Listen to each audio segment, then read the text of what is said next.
Good evening, everybody, we'll convene this first meeting of the Nuclear Decommissioning Citizens Advisory Panel of 2021.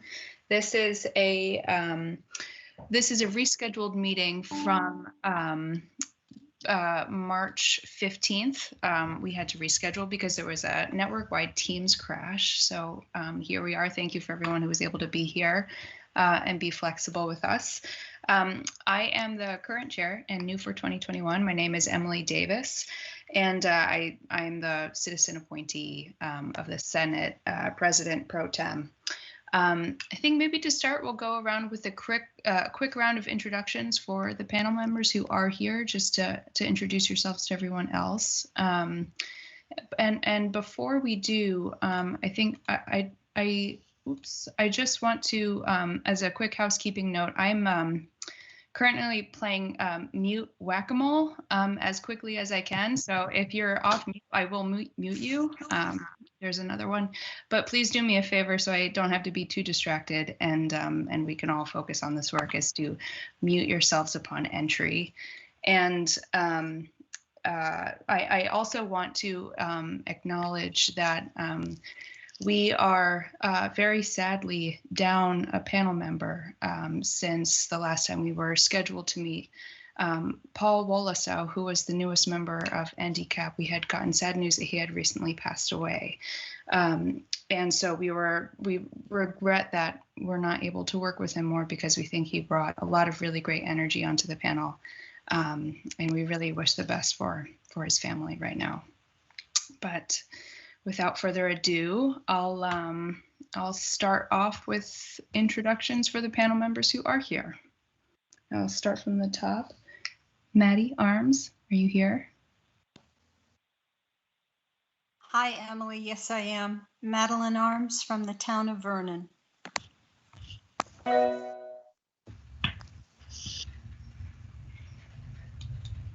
Sorry, I won't queue up the rest of you.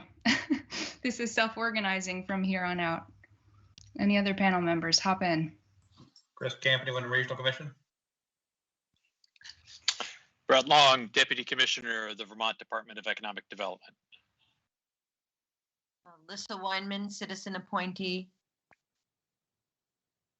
Sarah Coffey, citizen appointee, Guilford. This is Trish Capolino sitting in for Chuck Schwer with the Agency of Natural Resources. Corey Daniels and David Pearson, licensee representative from NorthStar. And Josh Unruh, Vice Chair. June Tierney, Commissioner, Department of Public Service.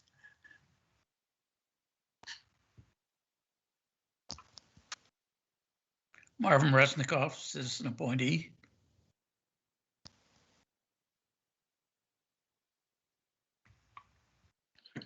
This is Bill Irwin with the Vermont Department of Health, appointed by the Secretary of the Agency of Human Services.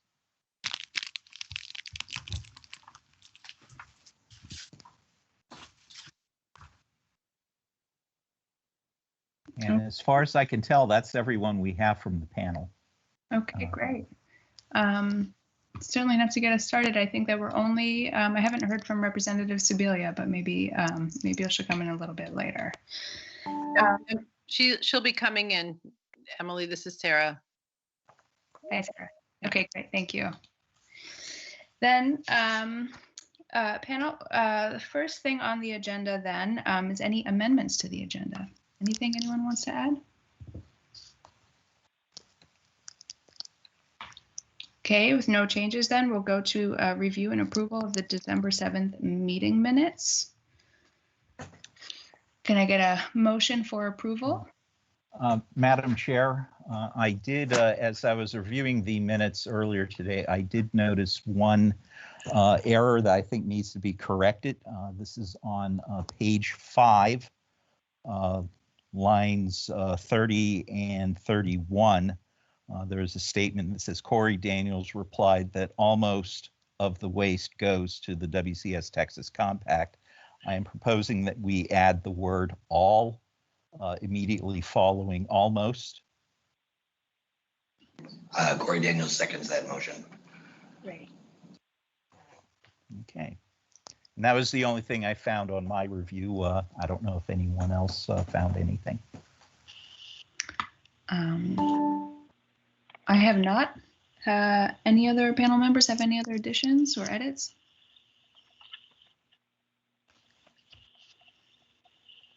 Okay, hearing none. You get a second on that addition, that change to page 5, as Tony described. I second. This is Sarah. Okay, all those in favor? I don't think we need to do a roll call vote for the minutes. Okay. So all those in favor say aye. Aye. Aye. Aye. Any Aye. opposed? Aye. Is that an opposed vote? I'm guessing it wasn't. No opposed? Any abstentions? I'm abstaining since I wasn't present at the meeting. Okay, thank you. Is that you, Trish? That's Trish. Yes. Okay, the minutes have been approved. Thank you, everyone. Next up, then, we'll have the NorthStar update on the Vermont Yankee site decommissioning activities, and I'll turn this over to Mr. Corey Daniels. Thanks, Emily. And I'll just let Tony cue up the presentation, please. All right, so as you can see from the date, this is update intended to bring us current from March 15th.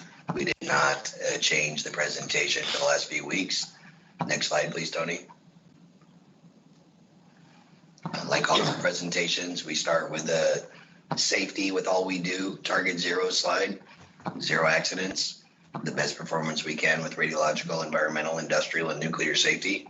And you can see a picture of workers on the refuel floor over the dryer separator pit with the reactor cavity in the background doing underwater operations. Next slide, please, Tony. So quick overview, performance update. We continue to consider our safety performance acceptable. We've still yet to have a ocean recordable lost time accident. It's our goal to conduct the entire decommissioning without one. A pretty good record to date. Creeping up on 700,000 hours now on site since we assumed ownership of the facility, and no lost time accidents in that entire period. Our regulatory performance remains good. We've had no cited or non-cited violations to date, again, since taking over ownership. A pretty substantial record with regulatory performance considering all the licensing changes and activities on the site in these past 2 years. Overall, our production record is proving to exceed expectations in nearly all areas. Our vessel disassembly schedule we've recognized was pretty aggressive, and it is definitely behind our original anticipated performance targets. But that is a fixed price component of the contract with our partners at Rano. They're performing very high quality work in a safe and predictable manner. And we predict that it will have very little impact on the overall schedule from a critical path standpoint.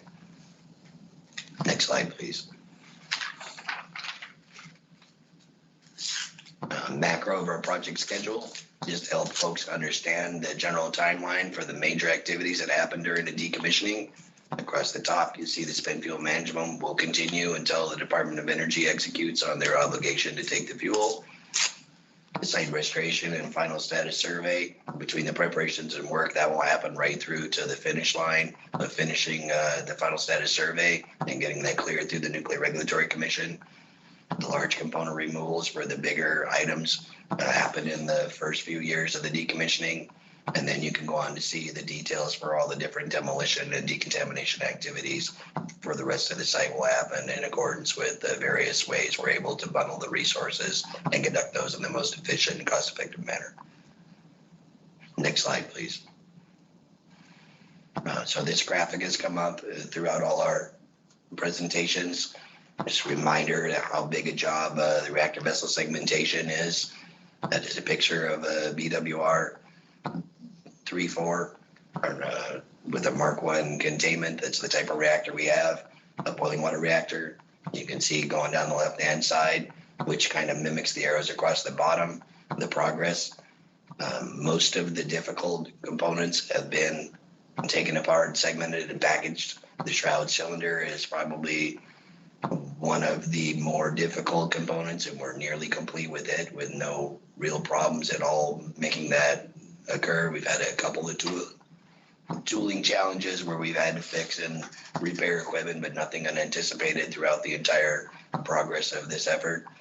And those pieces are being packaged into custom boxes and prepped for shipment to Texas, along with all the rest of the internals.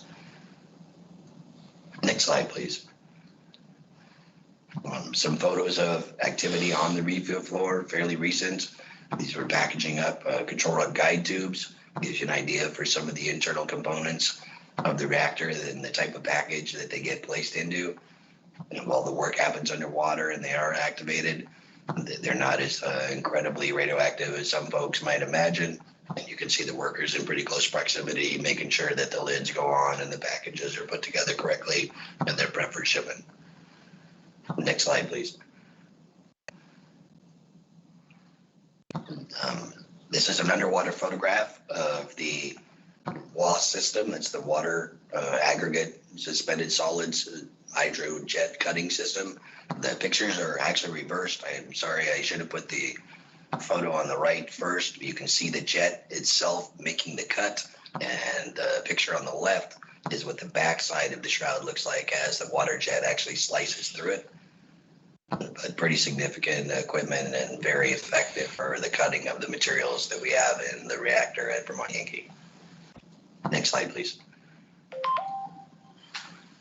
So you get to see with some scale the size of a shroud segment that has been cut up and prepared for packaging. All these pieces are carefully nested, measured, and cut so they will fit into their custom shielded containers and ready for shipment. So all those pieces basically get slid along, placed in the spent fuel pool into either large baskets or hung from cables along the side until we're ready to load the next custom box. Then all those pieces and parts get shipped off, and then we continue on with the segmentation. Next slide, please. While that work is happening on the refuel floor, in the reactor vessel, the dryer separator pit, and the spent fuel pool, the bulk activity of the decommissioning demolition work is happening in the heater bay of the turbine building. This photo is of the lower level of the turbine building heater bay, and it's noteworthy that there's as much space open, and this photo could even be taken from where the person was standing when they took it. A lot of equipment has been moved out of there. The cylindrical objects you see poking out of the sides of the condenser are actually the number 5 feed water heaters with their shells removed, and the large green cylinders that are vertical in the forefront, the large 4 components there are actually the ends of the water boxes on one side of the condenser. Next slide, please. So there's a picture of that same main condenser from the other side with the water boxes removed.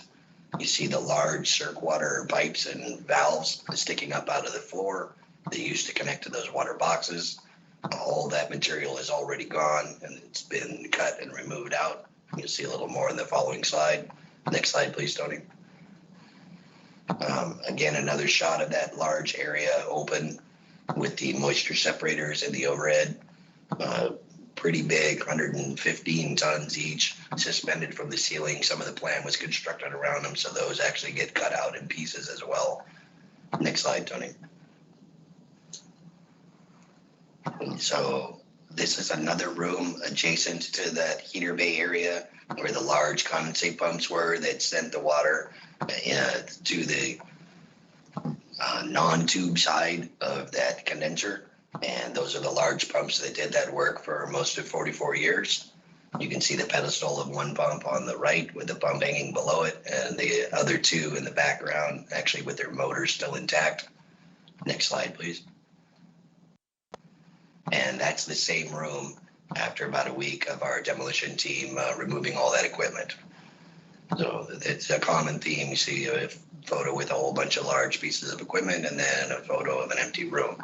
And any of the folks that had ever been to the site and have seen these rooms full of equipment and see the empty photos are usually pretty stunned to see just how much equipment is coming out of there. Next slide, please.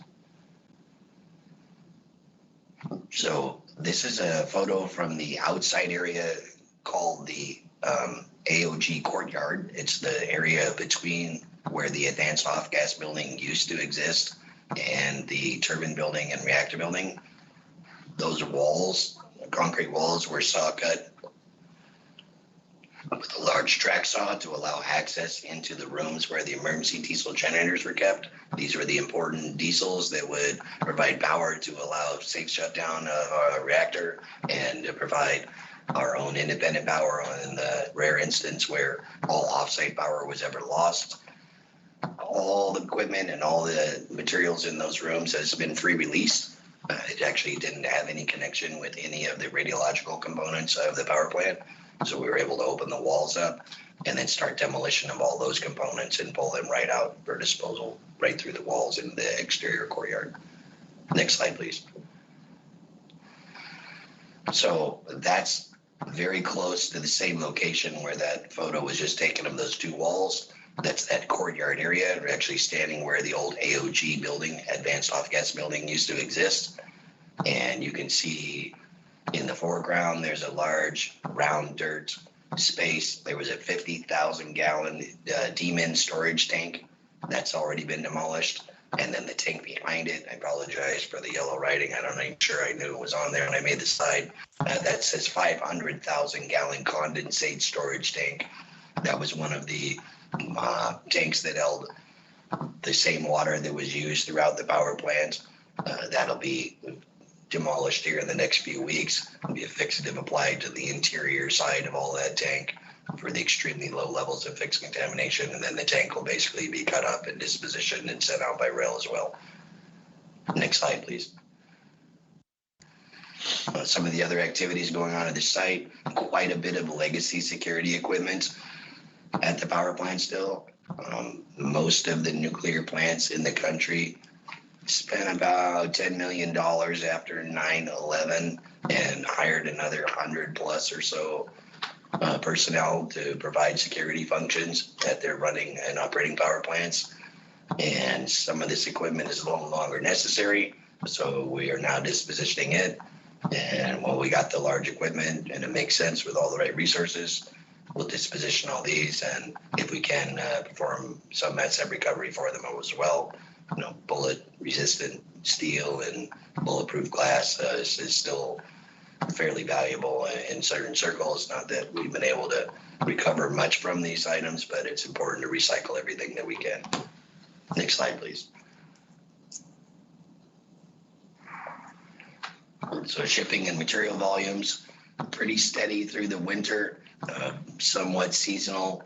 So our numbers drop off a little bit, but in general, we're shipping about 3 rail cars a week, somewhere between 2 and 4. That'll pick up a little bit throughout the summer, but that's a pretty standard number for the amount of materials that we're able to put into cars and send to Texas. You can see the rest of the volumes there.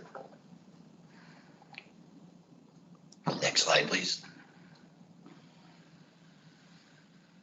Along with all the nuclear decommissioning effort, we have the non-radiological site characterization and remediation work.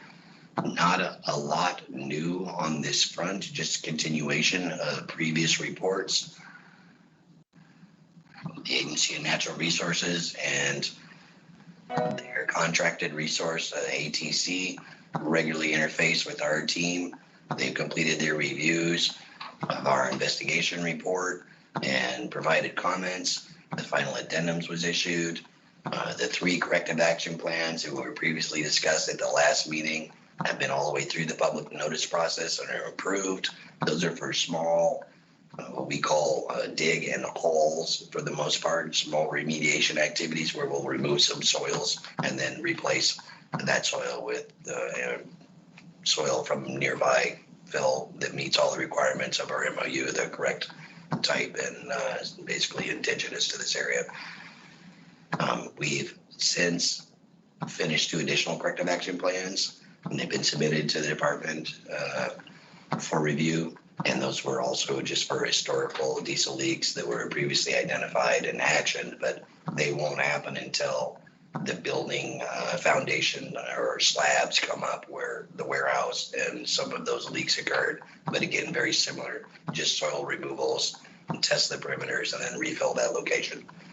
So the good news here with all this work is nothing new has really been identified with extensive looking, and our plan for all the non-radiological remediation is on track with the state agencies as expected.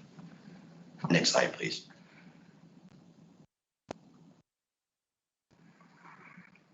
So a couple more updates.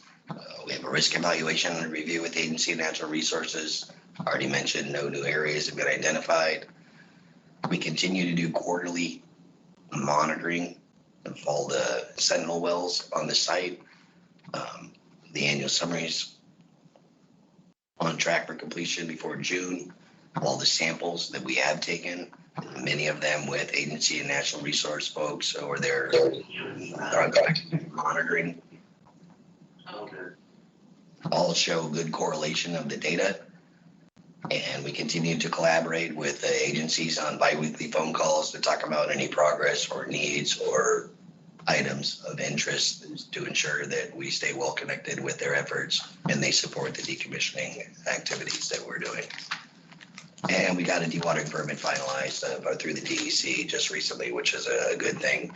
Ultimately, we will need to be able to dewater the turbine building foundation when we get into significant demolition of that structure.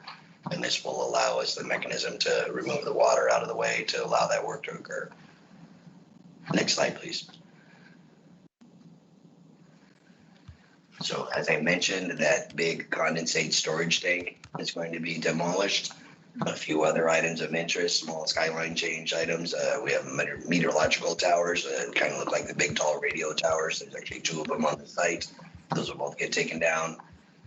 The administration building, which is really the northernmost end of the turbine building, where all the offices were when we ran the facility connected closely to the control room, that will come off. The vent stack and its base structure is being prepped for demolition. And we have an old spare turbine generator rotor out in a storage facility near the 345,000 volt switchyard. That is also a target of opportunity for us to queue up, downsize, and package and ship. And then we have a bunch of ancillary structures near the intake and discharge buildings that have already been cleared of hazardous materials, but they would be on queue for potential demolition this summer based on the resources and other activities we have going on. And then the bottom is just a note, part of the process of performing the decommissioning at a certain point in time, it makes sense to cut all the power, what we call cold and dark. And once we're in a condition that the cold and dark can be supported, then we'll bring in power basically off the street from Green Mountain Power. And then any special ancillary loads will likely run with local generators if required to, but that'll allow us to go right after the turbine and reactor buildings wholesale with no risk of damage or problems due to electricity or other hazards due to energized components. Next slide, please. So another photo of the reactor cavity. That is actually the base of the portal cutting system that Orano uses, a very specialized tool that has a large mass and is remotely controlled, allows them to cut out components from inside the reactor circumferentially. And that's a picture of it being lowered into place. And so I think I stayed on time, on budget, and the presentation pending any questions.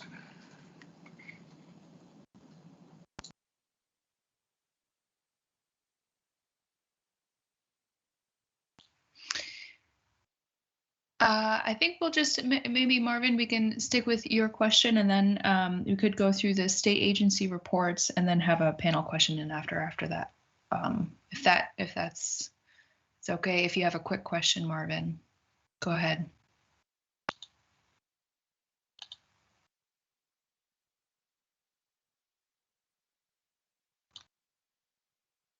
Marvin, you need to unmute. Okay, I got it now. Maybe this went by too fast, Corey. But when you said that some of these greater than Class C pieces were being packaged for shipment to Texas, it's my understanding that these greater than Class C components are to be put in a cask and put out on the pad. Did I get that incorrect or not? Yeah, Marvin, for clarity, I did not say anything greater than Class C. The components that are greater than Class C, and they are discrete and few in number, will be just as you described. They'll be placed in a Holtec HighStorm 100 non-waste fuel container, and then hermetically sealed into that container and put in an overpack and placed in that overpack, which is a cask. It looks just like all the other 58 that are on the independent spent fuel storage installation. Those greater than Class C components will go just there as you just described. All the other items that we just talked about in the reactor are not greater than Class C. They are Class B or C or something other than greater than Class C, and they will not go out on the pad. Just another quick follow-up. Corey and I went back and forth off-site talking about how much radioactivity we're talking about with greater than Class C. I think Corey mentioned it was something like 100 or 130,000 curies. And my understanding from looking at Nuclear Regulatory Commission reports is we're really dealing with several million curies of radioactivity. Niobium 94, nickel 59 and 63, iron 55. Is my understanding and the NRC's understanding incorrect? Marvin, I don't know exactly what you're referring to other than reference value information from maybe the main Yankee decommissioning of a PWR. The geometry and location of the materials inside a BWR core the size of Vermont Yankees is such that very few components end up irradiated to the level of greater than Class C. For us, it's really just the upper core plate, some of the dry tubes, and then all the fuel support castings. So what I told you in the email I exchanged with you was we have estimated about 175,000 curies for our greater than Class C waste, which is not the many millions that you're describing in a report from a different type of reactor that was probably operated under slightly different conditions for many, many years. But it's not inconsistent with the way the reactors work and their radiation occurs, depending on the geometry and location of those components with respect to the fuel itself. Well, I'll be happy to send you the report from the Nuclear Regulatory Commission, and which discusses these components for a boiling water reactor. We can do that offline. That'd be great, Martin. But if it's not from Vermont Yankee, I'm not sure exactly how relevant it will be, but I'm sure we can talk about it in more detail at another time if you'd like. Okay, at this time, we'll move along to the state agencies' updates on Vermont Yankee decommissioning. We go right in order, so we'll start with the Agency of Natural Resources. Hi, good evening, Tony. Okay, that's my name is Gerald Noyes. I work for the Agency of Natural Resources, Waste Management and Prevention Division. You can move to the next slide. Tony.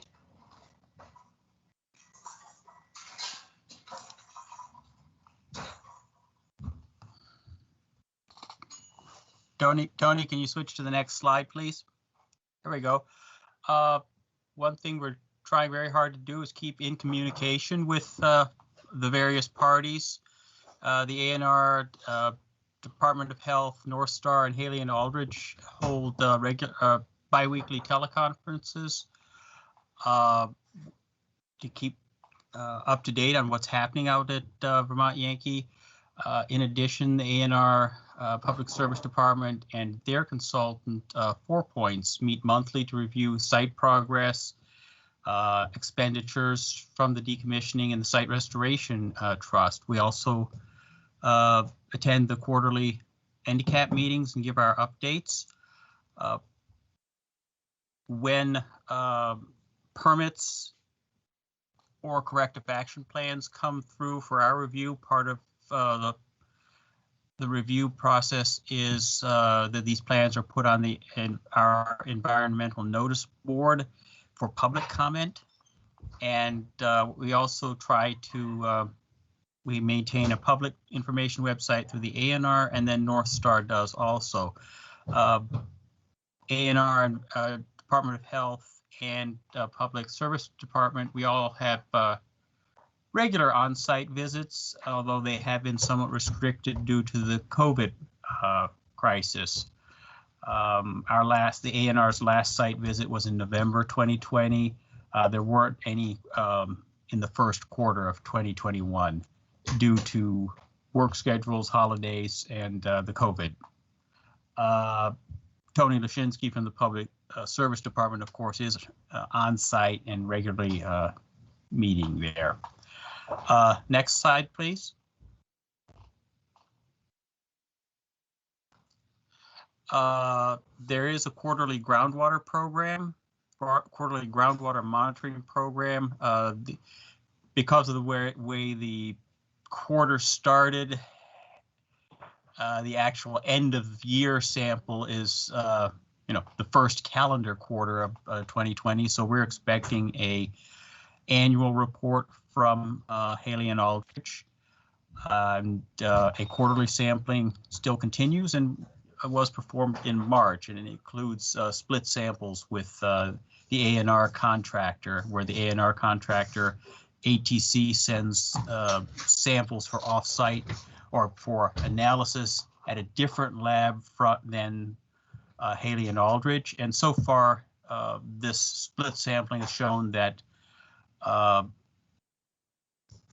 that Haley and Aldrich and ATC results are comparable. We've shown relatively few groundwater exceedances of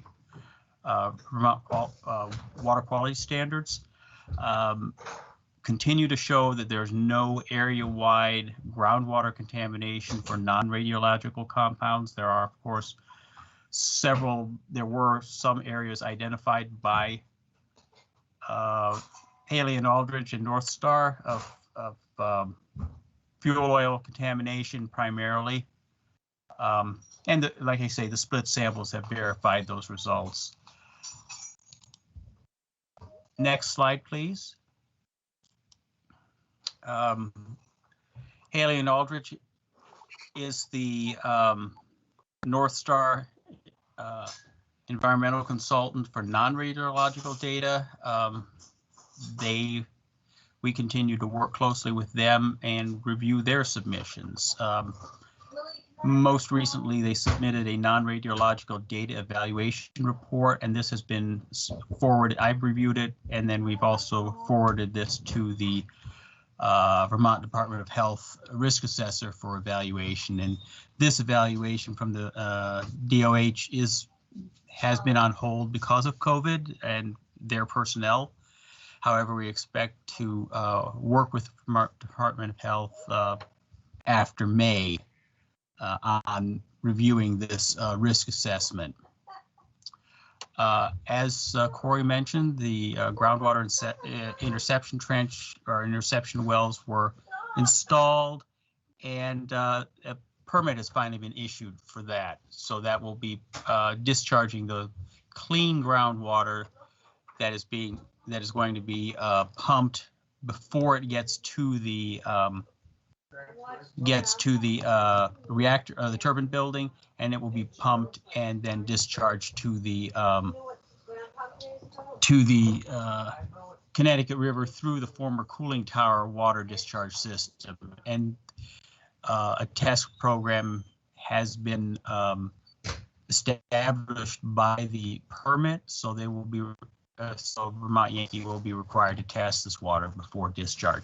And that program was developed by the Vermont Department of Health.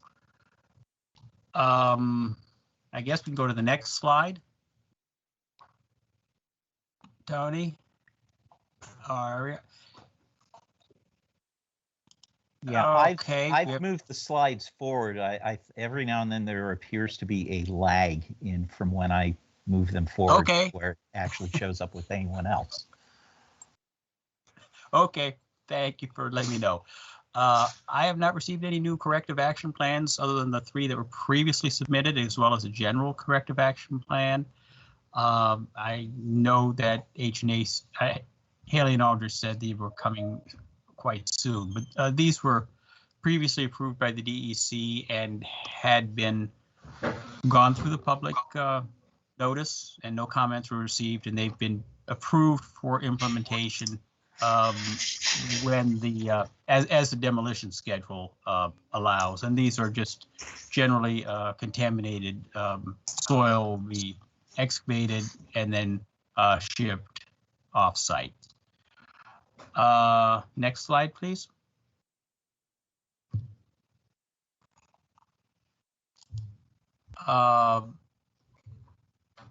The A&R continues to review Haley and Aldrich and NorthStar submittals. The wastewater program drafted a groundwater discharge permit with input from the Department of Health. This permit went out to public comment, and I wrote this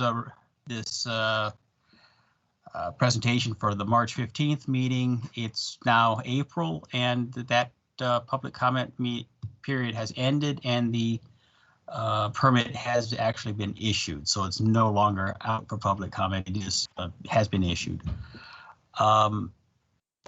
We have this other, as I mentioned previously, we have the non-radiological data evaluation report will be reviewed in May. And we're also reviewing the post-demolition sampling plan and reviewing the Haley. We've had our initial comments to that, and we're reviewing the Haley and Aldrich response to comments. This plan details how samples will be collected from under buildings after their demolition. To date, all of the site investigation has been generally around buildings, and shown that there is no evidence, say, of large groundwater contamination area kind of coming out from under the buildings, but the actual building footprints themselves has not been investigated because of the presence of the buildings. But as these the buildings get demolished, the structures get demolished, they will be taking up the slabs and concrete, and we'll be able to investigate underneath to see if there is something straight below a building that hasn't come out from underneath it. And that's what this plan is intended to set procedures for. Next slide. The ongoing work, we had ATC also, they have asbestos inspection expertise, and they did do asbestos inspections alongside the NorthStar asbestos contractors, and did not find any significant anomalies in either materials that were not flagged as asbestos or work practices that weren't correct. Right now, most of the asbestos work is done, and but would certainly have ATC do more inspections, site visits, observations as necessary. Haley and Aldrich has also discussed, we've discussed in our biweekly meetings, the characterization of the material before buildings get demolished, and how this characterization is used to determine where demolition debris gets disposed of. I.e., this is non-radiological, of course. This is whether it's lead paint contaminated, or asbestos, or PCB, or whatever, but they do characterize building materials before it goes off-site, and they discuss that with our hazardous waste division. Next slide.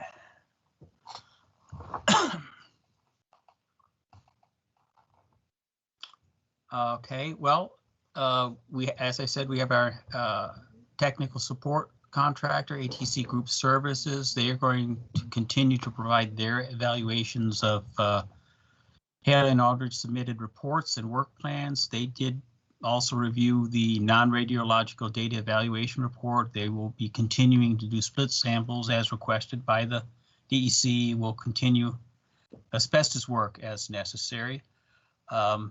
Their contract was renewed at the beginning of this quarter for another 2-year extension.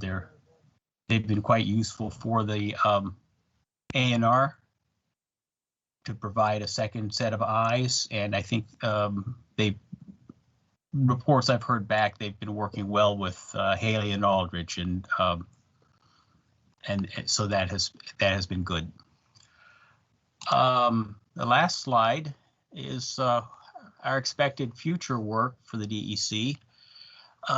We'll continue with the work plan reviews, environmental permits as necessary, disposal documents, of course, of the non-radiological materials, sample results, corrective action plans, site remediation, and basically anything else that's submitted by Haley and Aldridge or NorthStar directly, but generally it's submitted by Haley and Aldridge on behalf of NorthStar.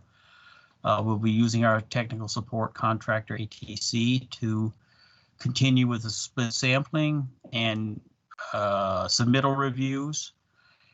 I'd say probably our site visits, teleconferences will probably stay more or less the same. We talk twice a month, but I expect once we get warmer weather or it's easier to visit, the less restriction on the COVID and outbreak status or vaccination status of the A&R personnel, I think we'll be able to do some more site visits in the summer as more demolition work continues. So that's all I have for this evening. And if there are any questions, I can answer them at the question period. Thank you, Gerald. At this time, let's turn to the Vermont Department of Health. Great, thank you, Emily. So as with the other presentations, this one was created for the March 15th meeting. So there are a few things that have occurred in the past month that might change this a bit, but not too much. Next slide, please.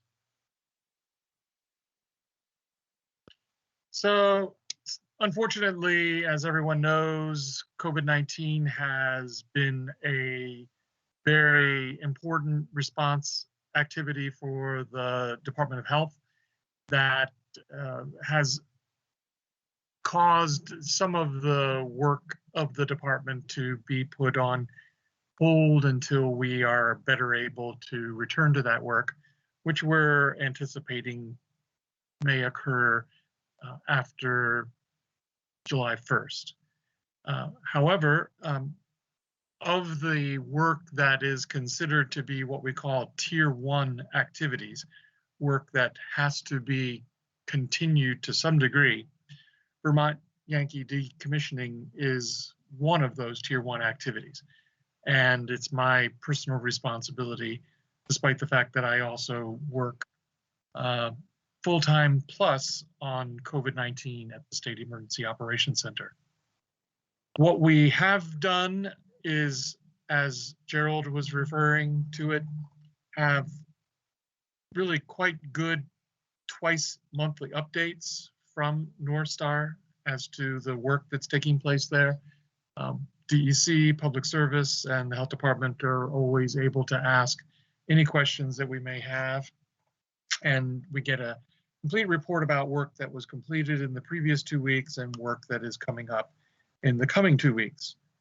We also continue to collect samples from off-site at a variety of locations and monitor those.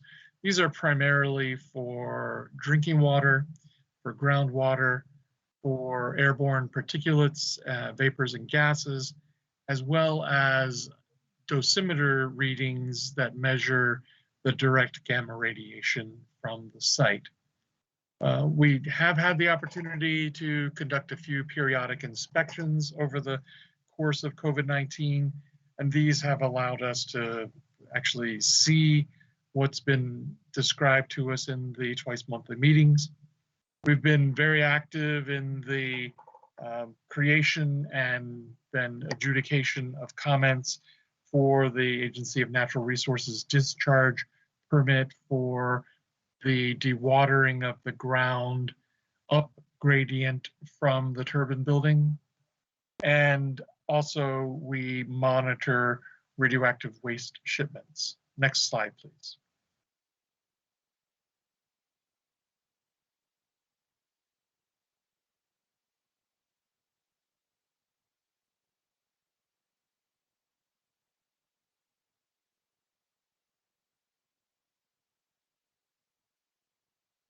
So it hasn't moved yet, Tony, if you're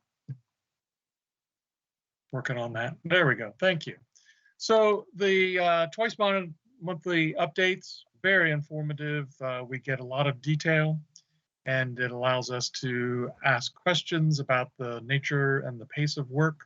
We're able to feel confident that the work is also not having an adverse impact on the public health by continuing to do our environmental monitoring around the site as we have done for the past 45, 46 years.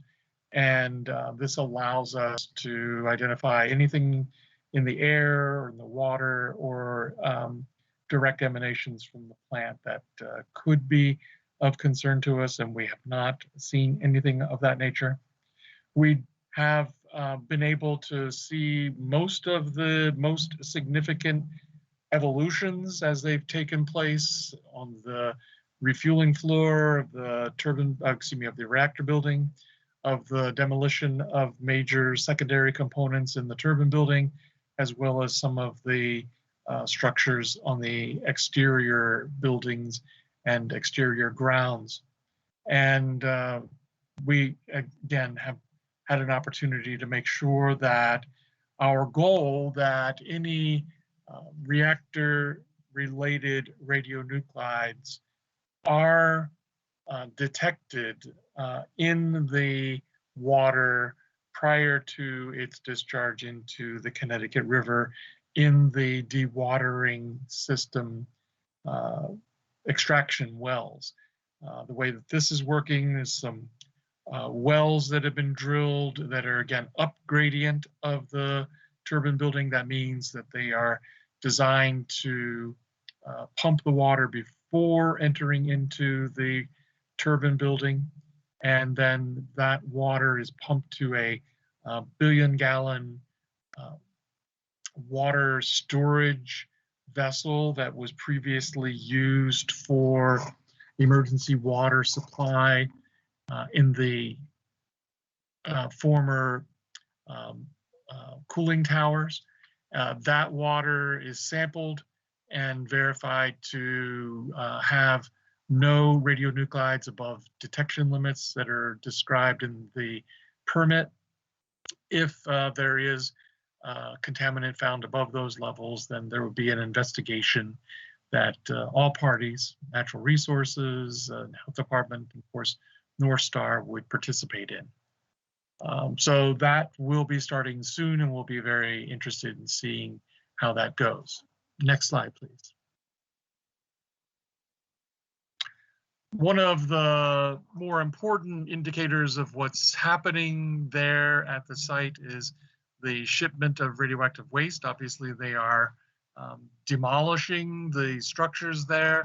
They are decontaminating and removing components, and then they ship them usually to a handful, actually just a few destinations, primarily waste control specialists in Texas, also a waste facility in Tennessee, and then occasionally to a facility in Washington State. This is a graph of the number of waste shipments that we were provided documentation of in 2020. You can see, as you would imagine, likely would be the case for most years with harsh winters here in Vermont, that there are more shipments between March and October. And that was the case where there's a lot more work taking place there. Next slide, please. And those lines there, those were the amount of activity that was shipped. This graph of bars indicates the number of shipments. And the activity, which is a measure of the radioactive material in the shipments, varies primarily on the basis of what components, systems, structures are being dismantled and decontaminated and demolished, disassembled, and then disposed of at that point in time. But you can again see a seasonal association with the weather here for shipments, as well as a lot of shipments that occurred in November because of the wrap-up and work prior to the hard times of winter coming. Next slide, please.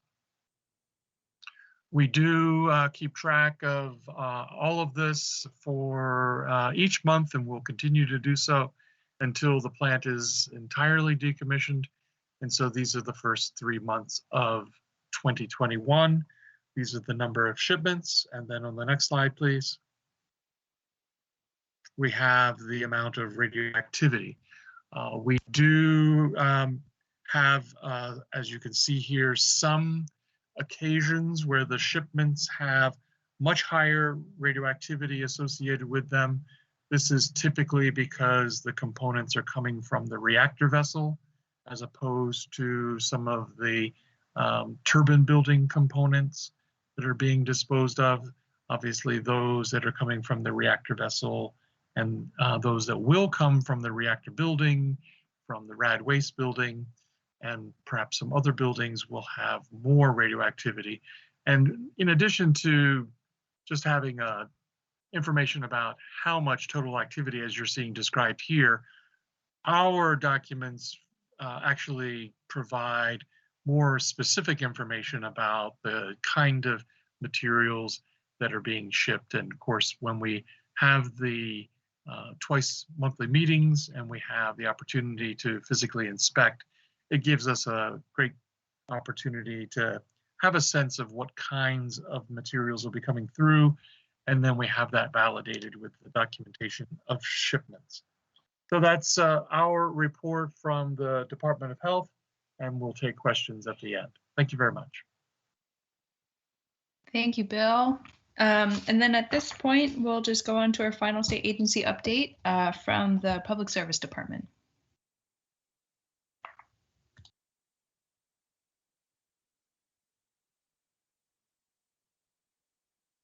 Hello, good evening. My name is Eric Guzman, and I am Special Counsel with the Department of Public Service Public Advocacy Division.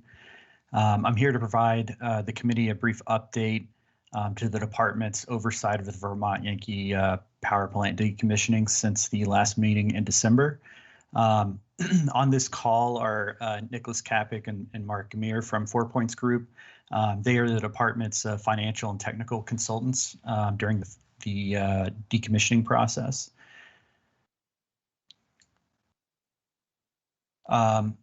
So for those of you who are unfamiliar with the department's role, it's twofold. The department conducts a financial and technical oversight review of decommissioning.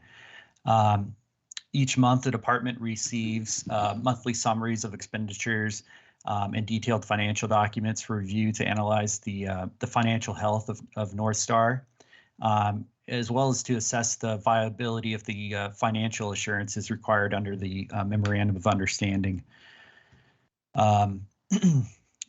Additionally, every 2 months, the department's consultants conduct site visits to confirm that the work performed is reasonable and consistent with the trust withdrawals and progress reports that the department receives on a monthly basis. The department also conducts monthly meetings with NorthStar to follow up on any questions stemming from the monthly reporting that we receive. And we also participate in meetings, monthly meetings with ANR to assess characterization and remediation progress. Tony, if you can go to the next slide, please. Thank you. So the department's consultant conducted a site visit.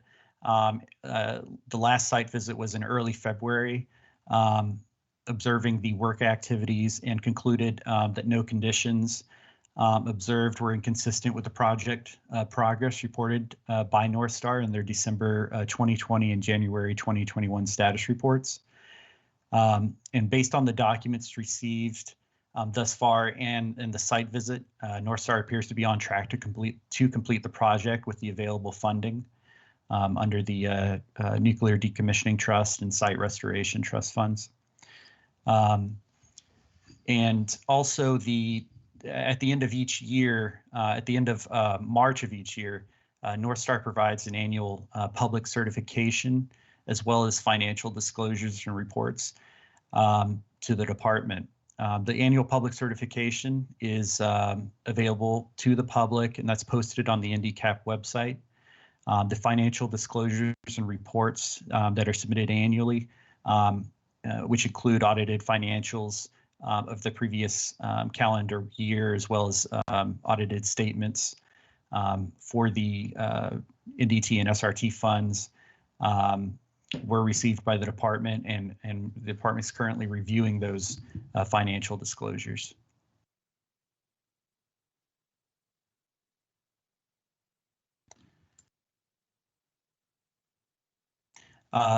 This slide is just a summary of the disbursements requested from the NorthStar Decommissioning Trust and Site Restoration Trust.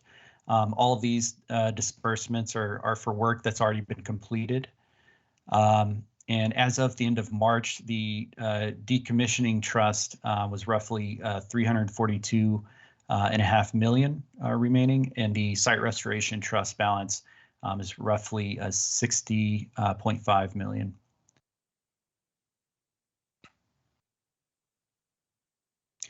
And finally, this is just a summary of the fund balances dating back to December 31st, 2020, just for comparison since the last NDCAP meeting.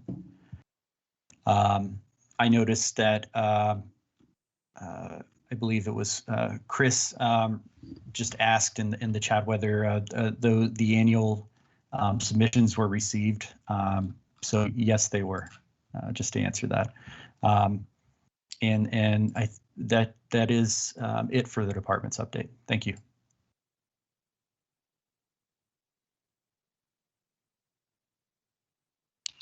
Great, thank you, Eric. That concludes that portion for state agency updates. At this time, I'll welcome Representative Sibilia and Bob Leach, who have joined us, and turn to panel questions and answers.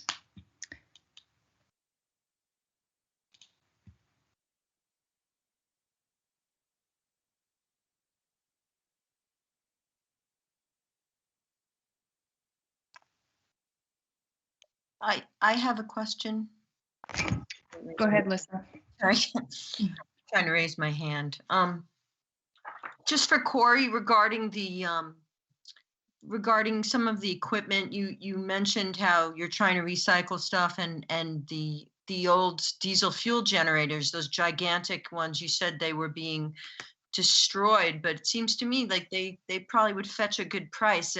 Is there any kind of mechanism where some of this equipment that has not been contaminated is available for resale? And could, if you're doing that, where are those funds going?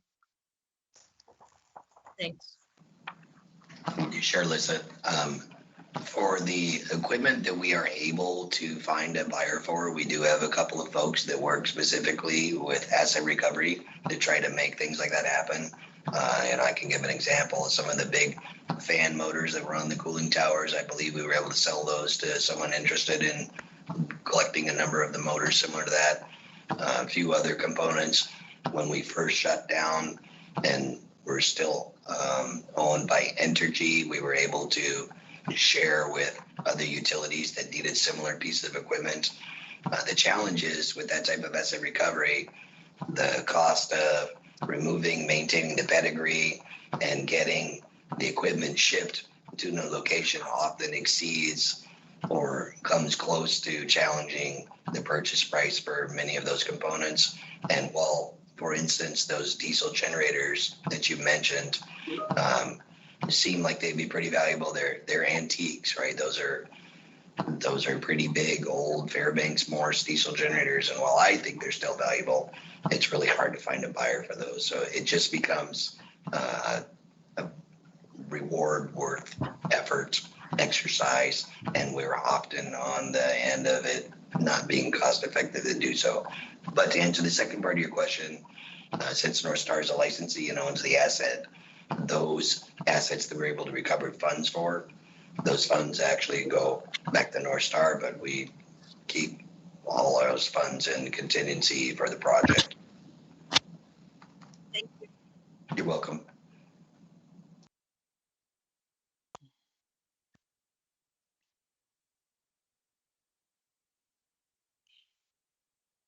I got a little pop-up notification in Teams that the meeting chat has been muted. I'm not sure how that happened or why, but any panel members who are trying to come through and have a comment in chat. Yeah, Chris, I see your hand raised. Go ahead. Forgot to unmute. Corey, I'm trying to remember where the there I am. Weren't there some newer generators that found a home? Yes, Chris, we did have the station blackout diesel. Folks recall, at a time and space, we could no longer rely on the Vernon Dam to be a source, what we call for a black start, which would be if all the power went out in New England, somebody has to turn on and provide electricity initially. And we had a special arrangement with the Vernon Dam due to its proximity to Vermont Yankee and our relationship with that power provider. So that was a 3,500 kW diesel generator, and we were able to sell that one.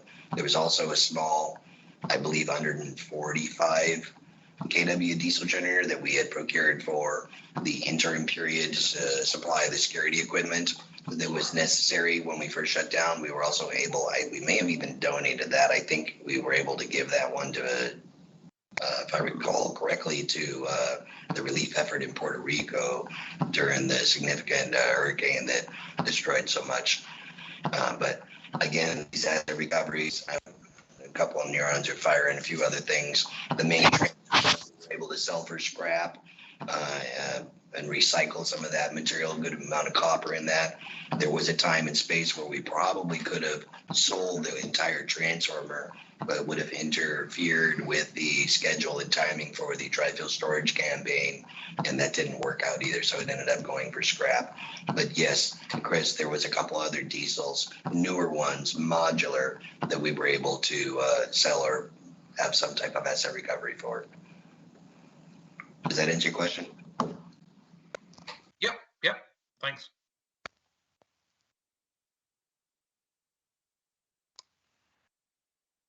Hey, panel. Oh, I see a hand raised. Oh, yeah, go ahead, Lisa. I just want to say for the record that particularly in the area of the kind of security equipment that you were mentioning, Corey, I think it would be prudent for NorthStar to keep track of where some of those items might be going because of what we're facing nationally in the wake of the January 6th insurrection. I mean, there's stockpiling going on for kinds of materials like that, and it might be a worthy a thing to keep track if things like that are being sold or moved out into the community. I would hope that NorthStar was keeping track of that kind of thing. I just wanted to say that. Thanks. I appreciate that, Alyssa, and you bring up a good point. You know, there's a significant amount of business imperative for us to be responsible partners with whomever we deal with. And I'm pretty sure that was one of the considerations we put in place when we started talking about those types of items. Very few of the security equipment items would even be available for such asset recovery, but those bullet resistant enclosures are pretty significant, and we definitely know who those are going to. But appreciate that input, and I'll make sure our asset recovery folks continue to consider that as they make those types of arrangements. Thank you, Corey. Okay, panel, any other questions? Hearing none, then we'll move on to the public question and answer period for the NorthStar and state reports. I'll just go ahead and start this off on behalf of Chris Williams, who put a question for you, Corey, in the chat, which is if you could please tell us more about the license transfer request and what is the reason for that request? I'm not sure what license transfer request is being referred in the question. Is there any more specificity with that question? There's no more specificity. Maybe if Mr. Williams is around and can unmute and can clarify the question. I saw a reference to the request for a license transfer on the NRC website yesterday. You're not aware of the pending license transfer that NorthStar's applied for?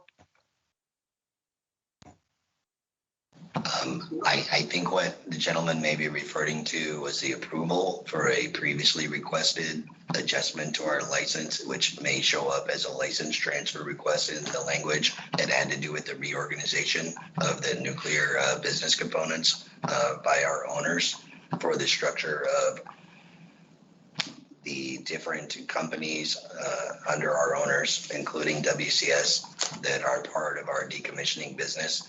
But it was really just that. It was basically to put all the nuclear assets under one branch of our company's operational control. And it makes absolutely zero change to the MOU, the decommissioning effort, NorthStar's ownership as the licensee, or the activities at the site. And again, I'm making the assumption that we're talking about the exact same thing. Okay, that helps. Thanks. See, Deb Katz has her hand raised. Go ahead, Deb.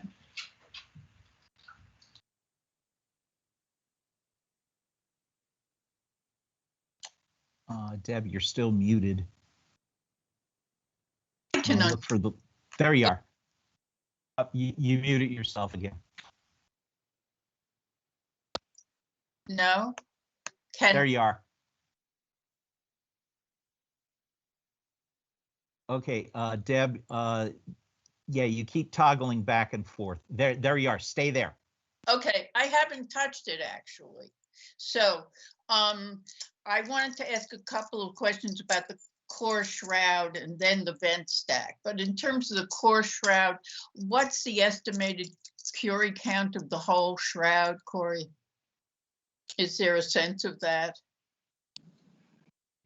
The shroud itself, I don't have an estimate for it in its entirety. The different segments of it are going into a couple of different of the type B specialized waste packages, but everybody seems to be really focused on the core shroud.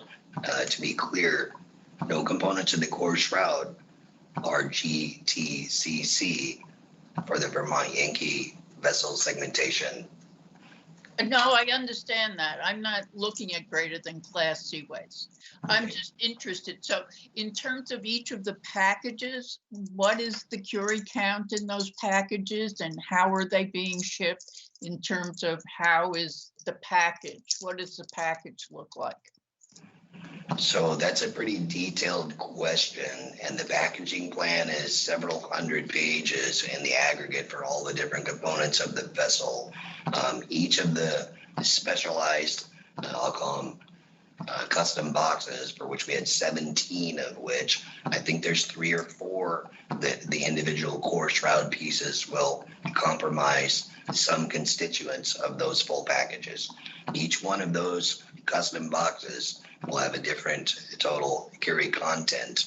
But I don't have detail right in front of me right now, Deb. Could you get me just an estimate? I'm not trying to hold you. I'm just interested in what that looks like in terms of taking that apart. I understand it's not greater than Class C. I'm just trying to get a sense. I mean, CAN's been involved with decommissioning at a number of reactors, and we're just interested in how NorthStar has improved the process, basically. So that's part of understanding this. Sure, and to answer the other part of the question, 10 CFR Part 71 is really the governance that prescribes the different regulations for the transportation in accordance with Part 49 for DOT and Part 7337 if it's S&M, but all those rules in the aggregate get followed to determine how that package will be placarded. It'll be surveyed to make sure it doesn't violate the required dose at the correct standoff distances, and those packages are stabilized with a low density grout material to hold everything in place inside of them so it can't shift. And also then they're loaded onto rail cars, and then they'll be shipped to Texas that way and buried whole inside their packages. So that's kind of how they leave. That's great. Could you just give the size of the package? How long is the package? How many feet? I just want to get a sense of the size of these pieces that are getting put out. So all these custom boxes are slightly different size, but they're very similar. Most of them are about 10 or 12 feet tall and maybe 12 or 14 feet long, and narrow enough to fit on a rail car, so about 8 feet wide or so. Okay, that's very helpful.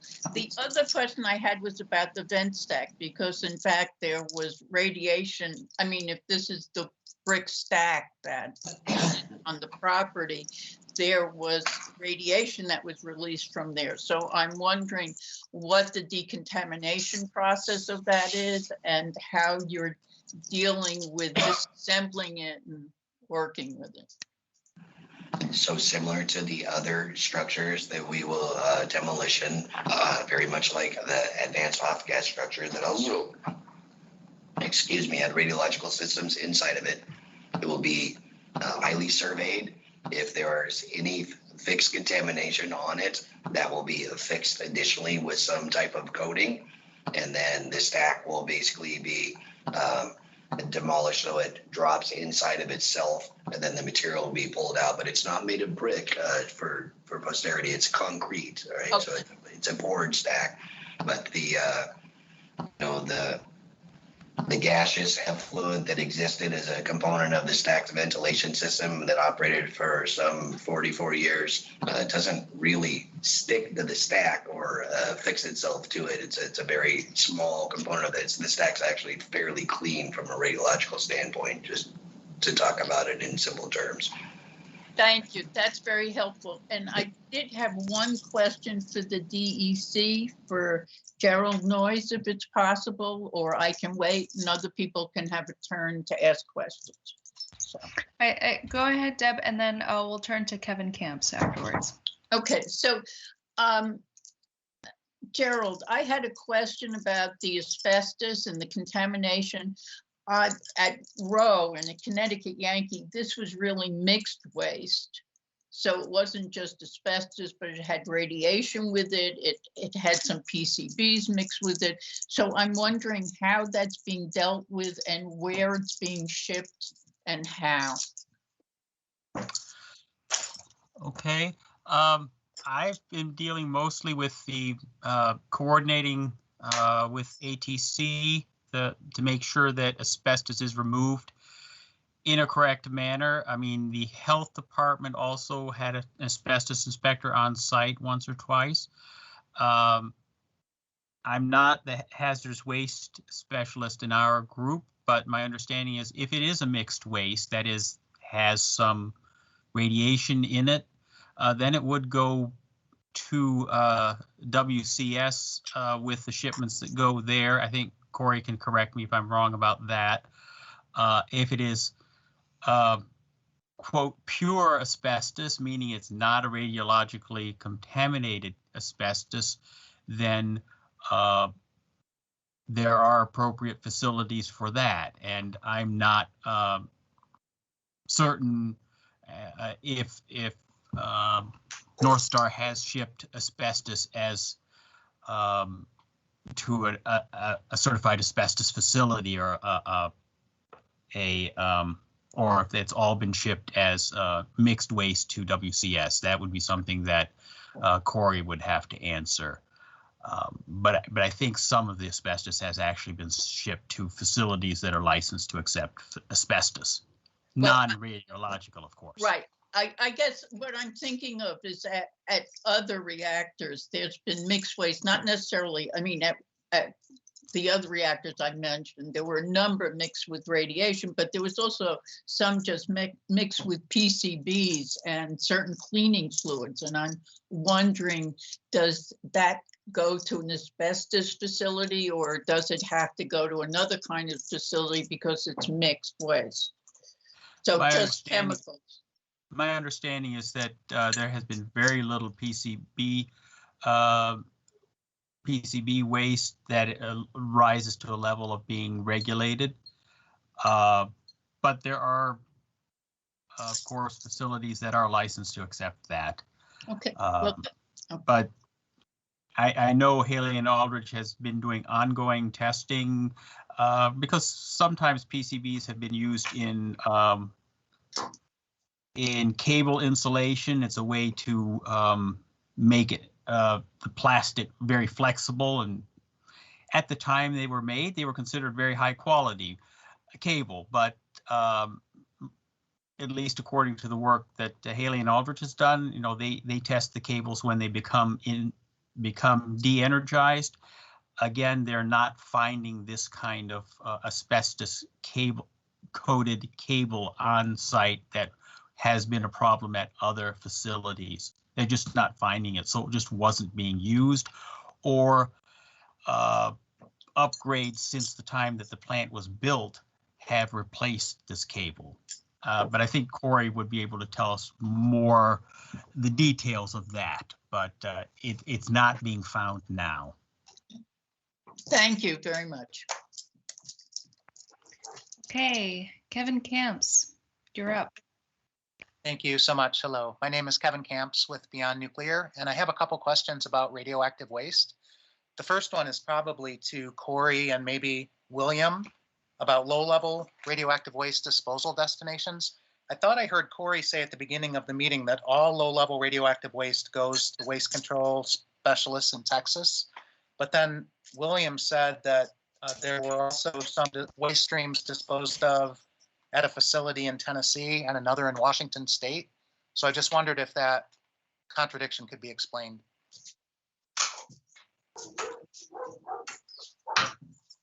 Yeah, I'm gonna have to default to Bill Irwin on that because what I said is accurate for all the decommissioning waste from the Vermont Yankee site. It is all going to Texas if it's radioactive that I'm aware of. I know Bill monitors shipments to the other locations for a number of other things, but I'm not sure if he was talking about Vermont Yankee specifically when he answered that. Yeah, so over the history of the plant, and some of that is decommissioning, some of it is during operations. Some water has been shipped to other destinations. In Tennessee, the water was sent there at earlier stages. And I don't know if any has been shipped recently. I was just giving the history of destinations. Okay, thanks. Sure. My question on highly radioactive waste, it's just kind of interesting to me that Vermont Yankee uses Holtec containers, and yet NorthStar is associated with the Interim Storage Partners consolidated interim storage facility. So my question, I guess, to Corey is, what is NorthStar's plan in terms of outbound shipments of irradiated nuclear fuel and greater than Class C? Which of those two consolidated interim storage facilities would they go to? Does does Interim Storage Partners claim to be able to handle Holtec containers at its facility? So that's a great question, and that leads into probably the future of what the Decommissioning Citizen Advisory Panel will talk about for many years to come. Right now, we don't anticipate the Department of Energy anytime soon meeting its obligation to take spent nuclear fuel high-level waste, or GTCC. So the canisters that were chosen at Vermont Yankee many years ago, the Holtec High-Storm 100 system, a very robust design on RSPC. We expect them to be here for as long as they need to and remain safe with whatever aging management and renewal of certificates is necessary. It is likely that if the CISF is licensed, it will be able to take waste from a number, if not all, different manufacturers of cast design, as they all are very similar in their function and design. So depending on when one gets licensed, we'll work through that. Additionally, complicating the decision-making for when and where things go is the queue or expected queue for which facilities would be offloaded first. And while there are some general assumptions that the oldest loaded, most long ago decommissioned facilities would get shipped first, that is really yet to be determined. So there are a lot of wrinkles to that decision-making process that are yet to be ironed out. I know that's not a perfect answer, but it's the most reasonable one I can provide you at this time, unless you have something more specific that I'm missing on that. No, that's all for now. Thank you. Any other public comments, questions? If not, then we'll move along. Emily, I was able to get the loading plan for all our custom boxes, and I was able to jot some notes down. And for Deb Katz to discuss those, I can at least get through the first 8 or 9 of them. Custom Box Alpha had 1 carry in it. Custom Box Bravo had 7 carries in it, or was estimated to on the loading. The third one, Custom Box Charlie, had 6 carries. The fourth one, Custom Box Delta, was planned to have 5 carries. And the next 4 were planned to have 10 carries each. So those are fairly low numbers of carry content, but it gives you an idea for the size and type of that package, the level of detail that goes into planning for each of those as they're loaded with all those individual components. Thank you, Corey. And then Ann Darling, you have your hand up. Go ahead. Thanks. I have 2 questions from the earlier presentation. What does dewatering the turbine building foundation require, and what below grade structures are going to remain? That was in one of the presentations that talked about them.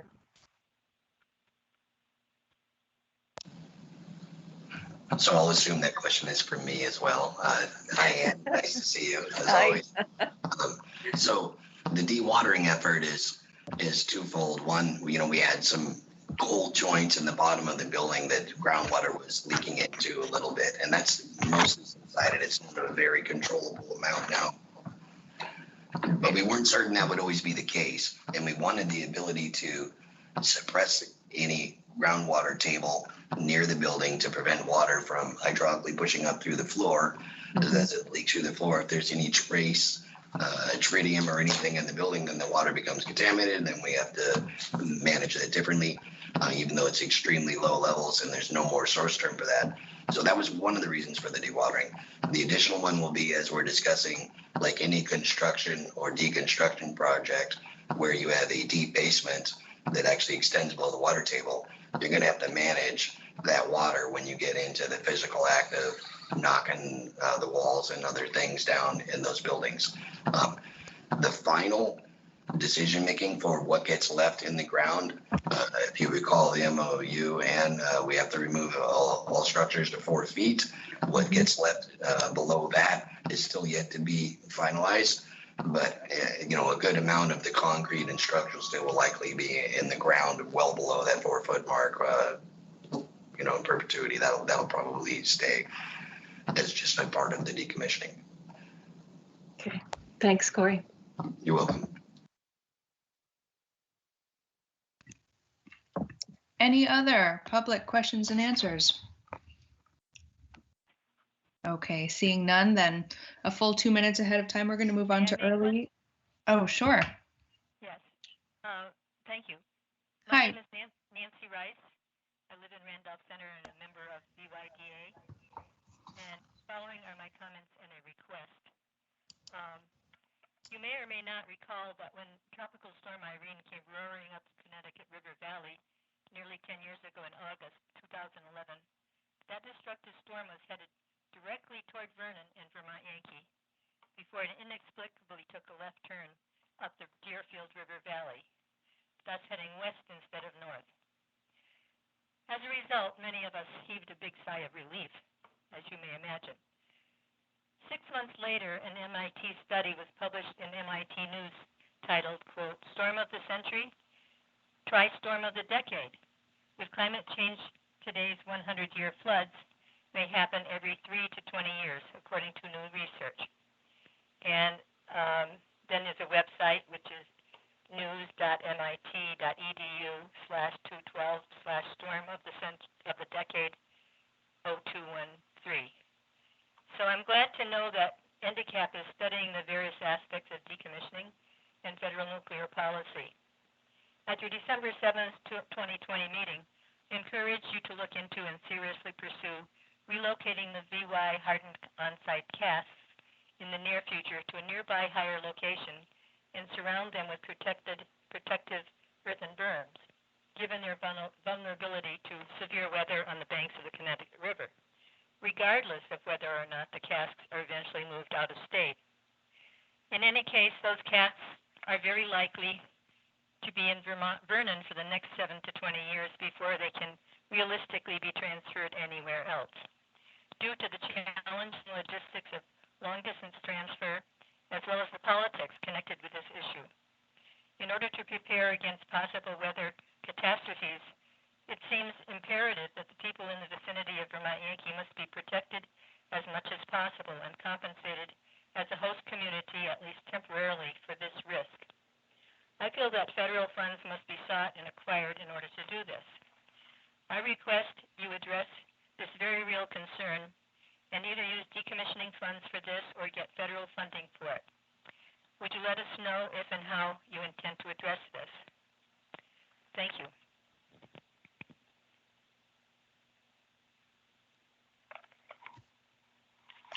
Thank you for that. Any other folks on the phone who aren't able to raise your hand? If you'd like to ask a question, go ahead and just unmute yourself.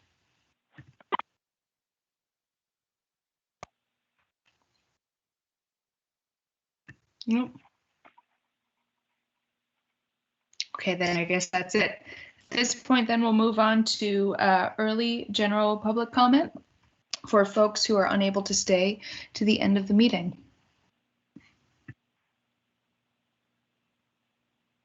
Yes, Emily, we did have Deb Stolaroff specifically request to speak during this period. So Deb, I think you're on here. We have enough people on. It's a little hard for me to see who all is on right now. Yeah, I'm. Can you hear me? I think yes. I unmuted. Yeah. And it's Deborah, by the way. It's just sort of.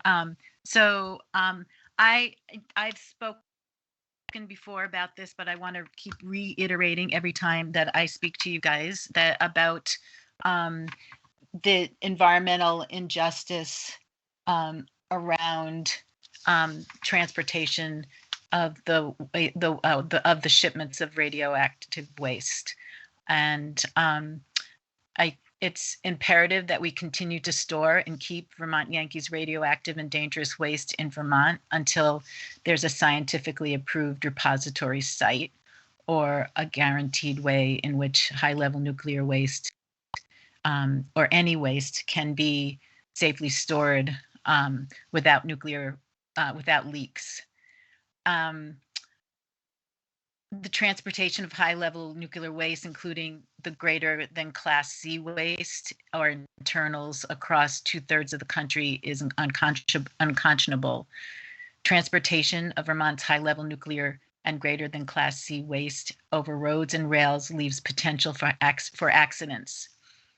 When nuclear waste is concerned, any potential for an accident is too much risk. Transportation of nuclear waste continues to be underreported. In fact, this month, a truck carrying radioactive uranium hexafluoride crashed into a van on I-95 in North Carolina, which caused hours of delay, and there were hazmat crews that were called to the scene. Ironically, because accidents are underreported in the US, this information was found in the Daily Mail, which is a British newspaper, and it wasn't reported here at all. So we don't even know how many accidents are actually happening out there. Also, as well, talking about to speak to the injustice of the waste being stored in New Mexico and Texas. New Mexico has never created any nuclear waste, yet the citizens of that state are being asked to store entirely all of the U.S. high-level nuclear waste.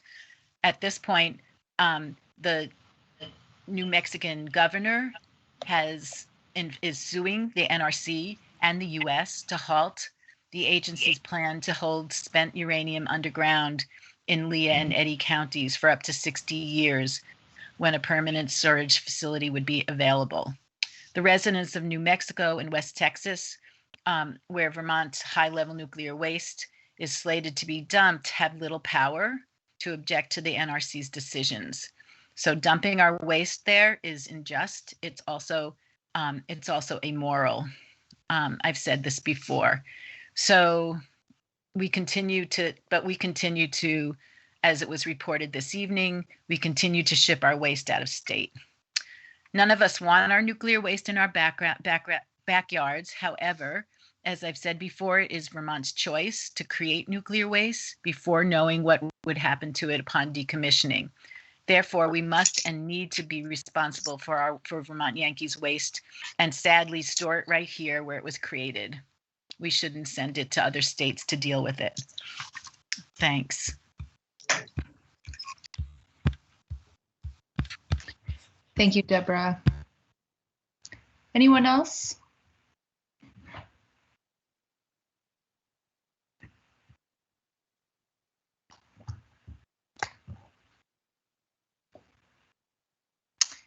If not, I'll check the chat. If no one else would like to share during this early general public comment period, then we'll move along to panel business, discussion of the Federal Nuclear Waste Policy Committee and the activities that have been going on there. And Lissa, I think I can just hand this right over to you. Is that okay? Sure, but I would call on other committee members to chime in, but I'll try to give a very brief overview of what's been discussed so far. So in December, we formed the Federal Nuclear Waste Policy Committee of NDCAP, and we've been meeting monthly since then. We only meet for an hour once a month, and it's really not enough time, frankly.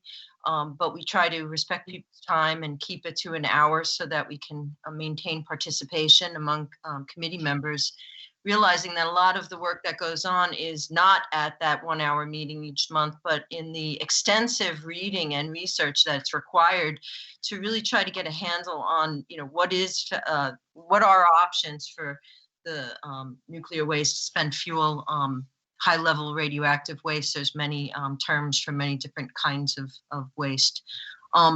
So we've agreed to meet I think it's the third Monday or second or third Monday every month. We have a schedule that's published. We put up a page on the website. We did a lot of research and posted a lot of background information for people. Tony has been incredibly helpful in all of this. I don't think we could actually do it without him. So I wanted just to to say how valuable his presence has been as a member of the committee. So we have everything available for the public, and we have had considerable public participation at those monthly meetings, anywhere from about 10 people from the public, 10 to 12 people will actually come in, and they are afforded an opportunity to comment or send their comments into our website.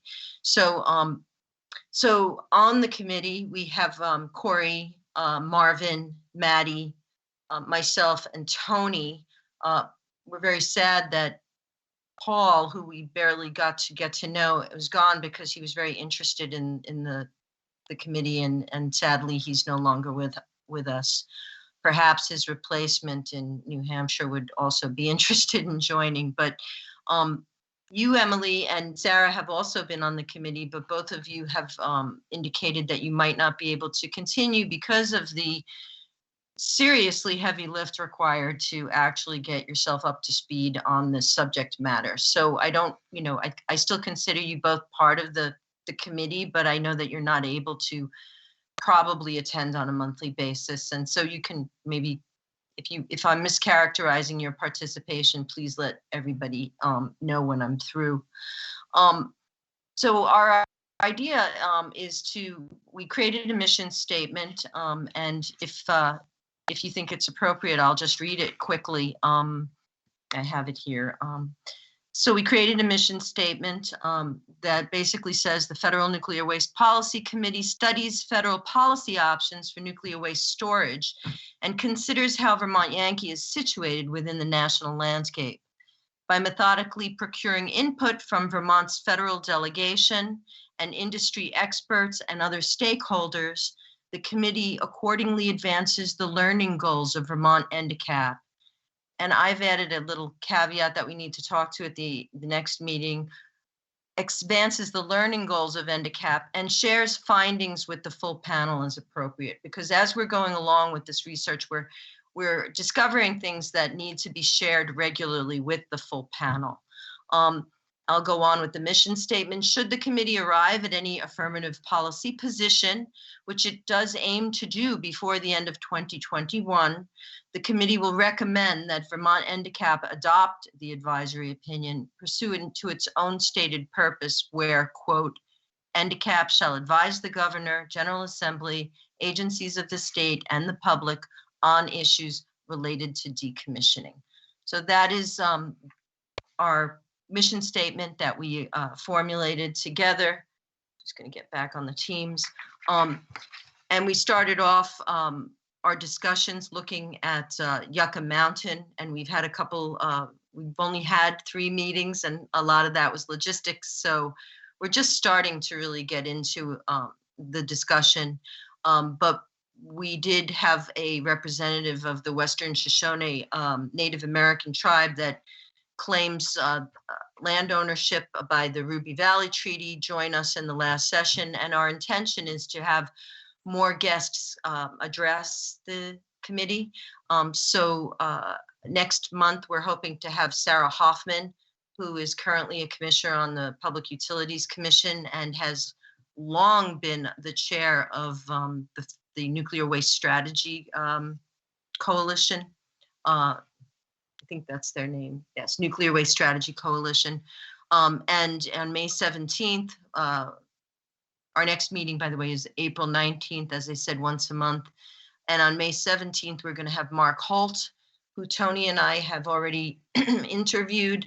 And he does all nuclear waste related research for the Congressional Research Service, and he can answer a lot of our questions. So he will be also joining us. We're hoping to have a representative from Deep Isolation, which is an alternative way of dealing with nuclear waste, come join us in the future. And we've also requested that waste control specialists share with us their point of view on why consolidated interim storage is important, why they think it's good for the country and good for us. And so far, waste control specialists has not agreed to join us, but we hope they do in the future. We do feel it's important that the company that has such a strong partnership with NorthStar tell us why they think that consolidated interim storage is the right way to go.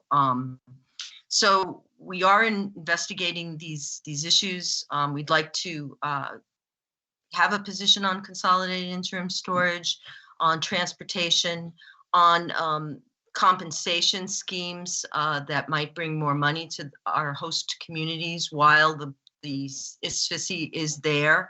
And also on concerns regarding the long-term durability and status of the ISFSI in its current configuration, and if it can withstand weather events and other things, which is also an area that we can investigate as part of the group. I will say that it's tough stuff, and we, I think, are doing a real service for the panel by spending time together looking at these issues, because it can consume a lot of the full panel's time. And I think the committee is a valuable resource to sort of plow through some of this, and we hope to get feedback from the full panel on the kinds of questions that individual panel members have that they would like the committee to investigate. Part of that investigation is also being aware of different bills that are coming up in Congress. I've been trying to keep abreast of those, and those are also something that the committee is discussing and will discuss. No bills had been introduced, by the way, this year yet, so we'll start that at the next meeting. Being in touch with the federal delegation in terms of what bills are coming up and how they affect us, and also what other host communities are doing. And that's something that you, Emily, we had talked about you doing a little bit of research on. But even in the past couple of weeks, there's been information that's been very valuable, I think, for the full panel to be aware of. For instance, Holtec International, which just bought the Oyster Creek facility, I believe it was the oldest nuclear power plant in the country. And part of their agreement with the township was the township had certain requirements, and in exchange, Holtec extracted support for their consolidated interim storage facility in New Mexico. So that was a sort of a quid pro quo with the community, which was new, and that we should be aware of. That was something that Holtec had asked of the community, and the community agreed to advocate on the federal level for Holtec's consolidated interim storage facility, which, as we know, needs to be approved and licensed and potentially legislated. Another important finding that we recently had was that the Indian Point plant, which is also closing, that the township, I forget the name of the township now, I can't remember it, but basically New York passed a law allowing the town and the townships, there's several, to tax the ISFSI, to actually have compensation from the company for having the spent fuel on hand, way beyond what has been negotiated between NorthStar and Vernon right now. And also that the companies do plan to sue the federal government for that extra money. So there's kind of a backdoor kind of compensation that's going on, and that's something that the committee will look at and discuss and bring back to the panel. So different information, that's important, that's happening in other host committees is also something that the committee is examining, and will continue to examine. Again, with the hope that that there can be some kind of recommendation regarding a stance on either consolidated interim storage, on the feasibility of Yucca Mountain, or if there's a way for the panel to weigh in on an issue.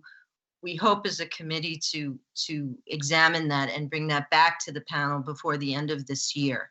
One final thing is, when Tony and I were looking around to see if the state of Vermont had ever taken a position on any of these issues, we felt that we came up empty-handed and felt that the state of Vermont had not taken a position on any of these bills or legislative efforts or changes to current federal law that are being contemplated right now.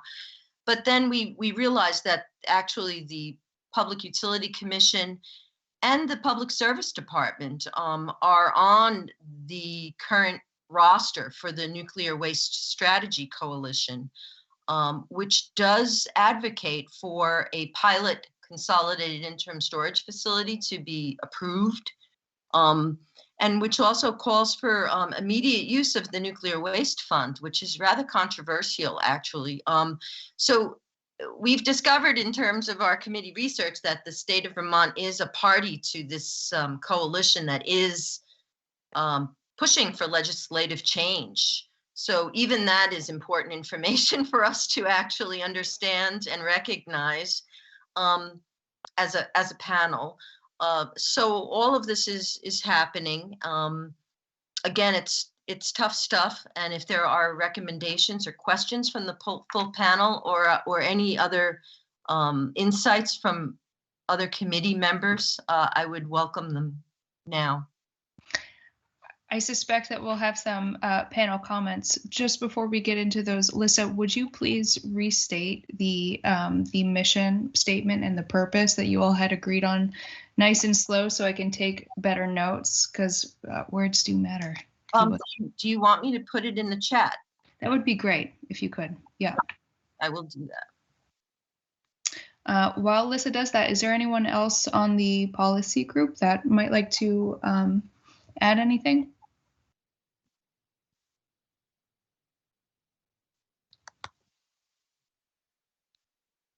Surely there's some commentary from the panel, from the committee. Or any other panel discussion?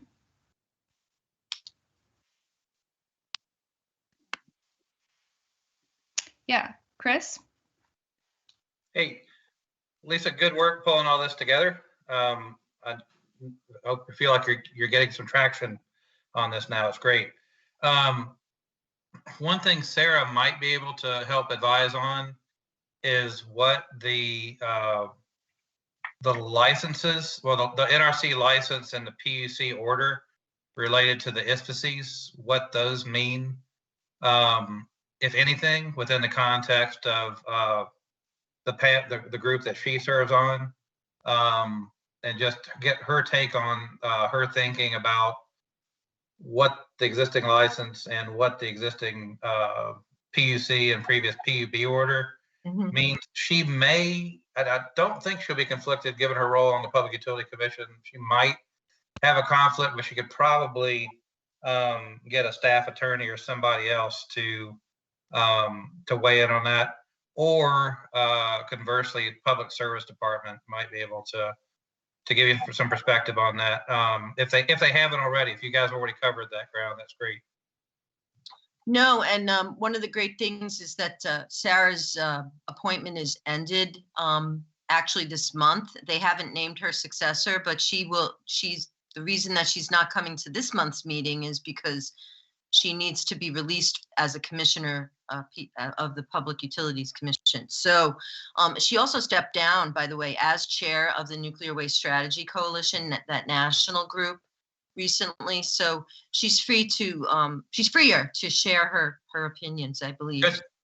So I will definitely bring this up to her. It probably even before she comes to address us. And if you wonder, if you or anybody else is wondering what in the hell I'm talking about, just let me know. I know what you mean, but if others would like you to explain, they'll let you know. Any other comments from people on the committee? Yeah, we have Commissioner Tierney and then Representative Coffey.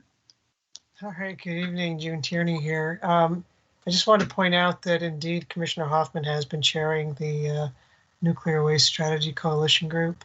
And as Lisa correctly noted, she's about to end her term on the PUC.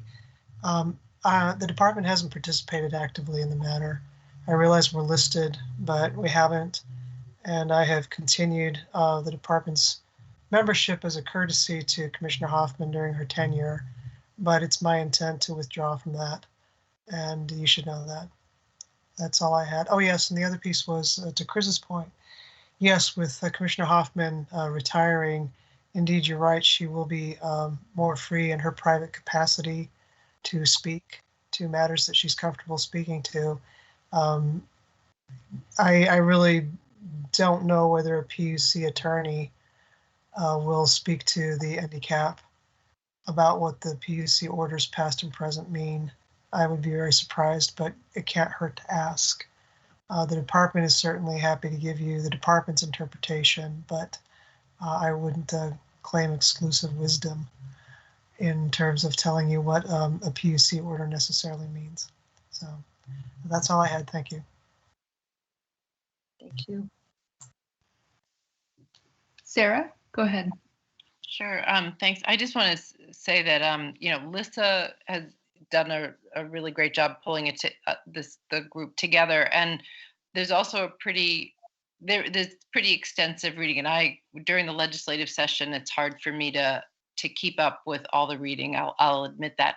But I'm just wondering if to make folks aware, I believe a lot of the Corey has helped pull together a pretty impressive reading list, and I just it might be helpful for both the panel and members of the public to be aware. I believe that's posted on the site. Is that true? And I think it would behoove all of us, when we to do a lot of that reading. It's pretty. I'm really appreciative to Corey and Lissa for pulling that together. So.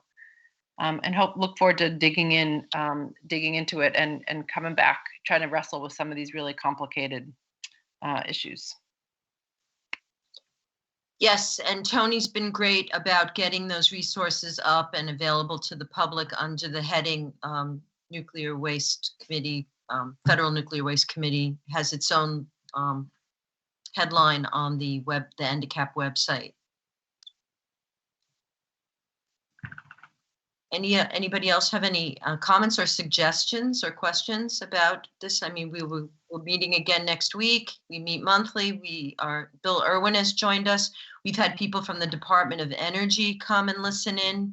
Obviously, people are very interested in this discussion. And we will just keep doing the best we can to stay positive and focused on factual-based information and analysis.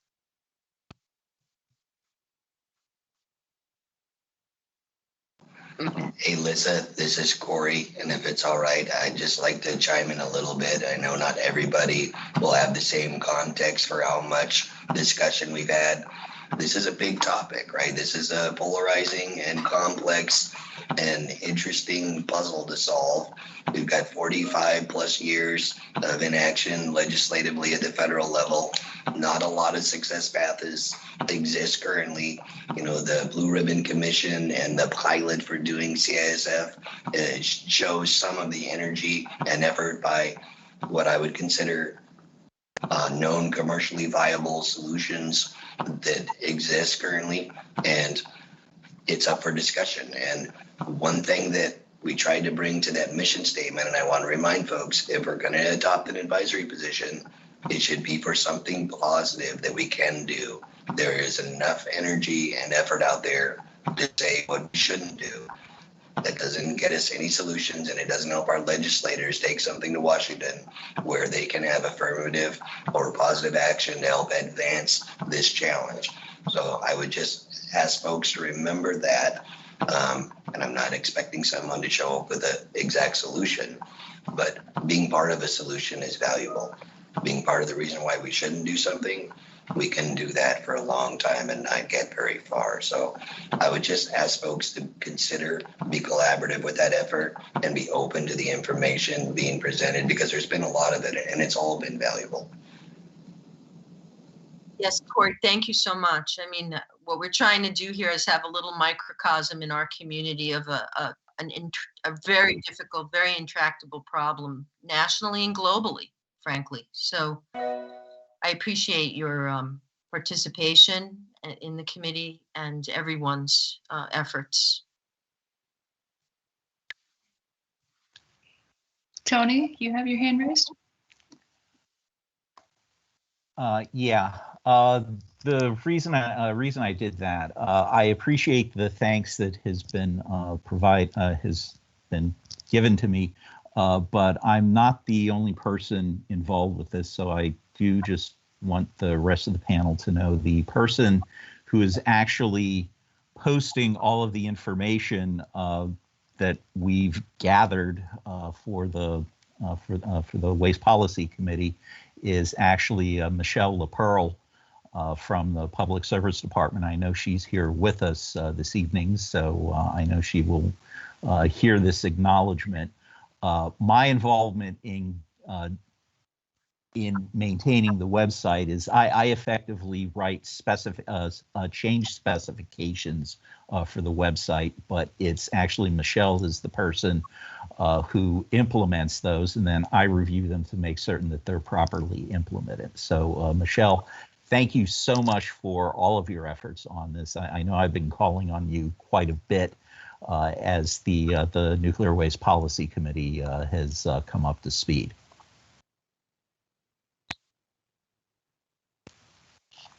And I think that what we should do, and I regret not being able to do it for this meeting, but I think that in future NDCAP meetings, we should prepare a written summary. A lot of it is already there on that website, but I think I would be willing to put together a bullet point summary of findings each NDCAP to share with members and the public. So we can plan to do that moving forward. Yeah. I think that would be a really good idea, Lissa. More bullety, the better. I do see, June, you have your hand raised. Go ahead. Yeah, just one more brief comment. I don't want to get into this tonight. We do not need to go down this rabbit hole, but we should at some point clarify or be sure that when such bullet point findings are read in our meetings, that we be clear that they represent the findings of the policy committee. Yes.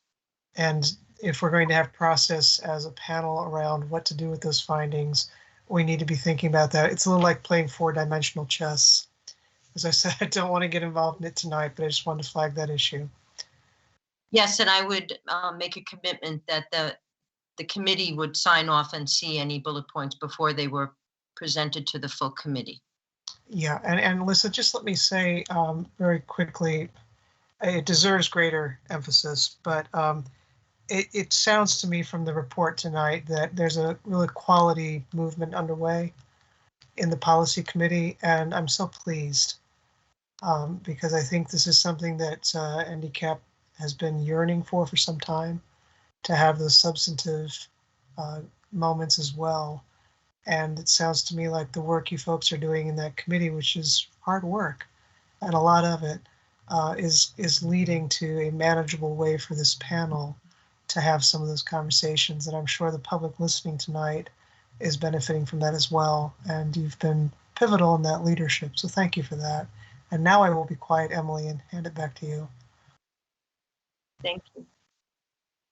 I do just want to the extent that, Corey has identified that these are complicated and polarizing questions potentially. I want to just offer a little bit of space and airtime for our representatives from Vernon, because I think that to the extent that we can really center this community and the people directly affected can help inform the conversation. So I don't mean to put Bob or Maddie or Josh on the spot, but you have the floor if you'd like to offer any insights here.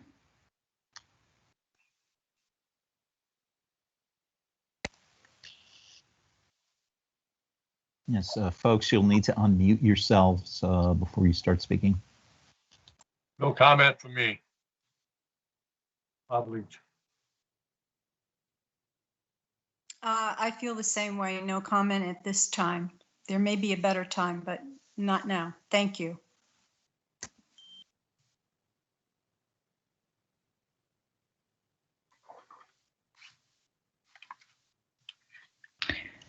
Okay, any more panel discussion on this policy issue or the policy committee, or any other questions or suggestions for Lissa?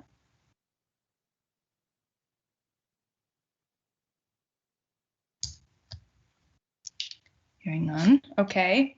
I think at this time too, I want to just acknowledge an email that I sent out very soon before this meeting, and I think it's a good dovetail. This was the contingency planning report that was recently put out by the Texas Low-Level Radioactive Waste Disposal Compact Commission, and I kind of asked Tony maybe if he would be able to just share a little bit about that at this meeting. And so to the extent that I think we're, this panel is working through, the policy committee or just taking on these issues more broadly. Tony, can you just queue up the panel about what broadly that is and how we may or may not consider some of the issues that were raised in that report? Yeah, just I'll try to be very brief. There's surprisingly a lot of information in the report. I mean, it's only a 9-page report, but it has a lot of territory that is covered. Basically, this is a contingency report that is required by both federal law and Texas state law that contemplates what would happen if the Texas compact facility, for whatever reason, becomes unavailable for some period of time. So for most of the waste that is the low-level waste that is leaving Vermont Yankee right now, there would be alternate facilities available, assuming that it is Class A waste or lower than Class A waste.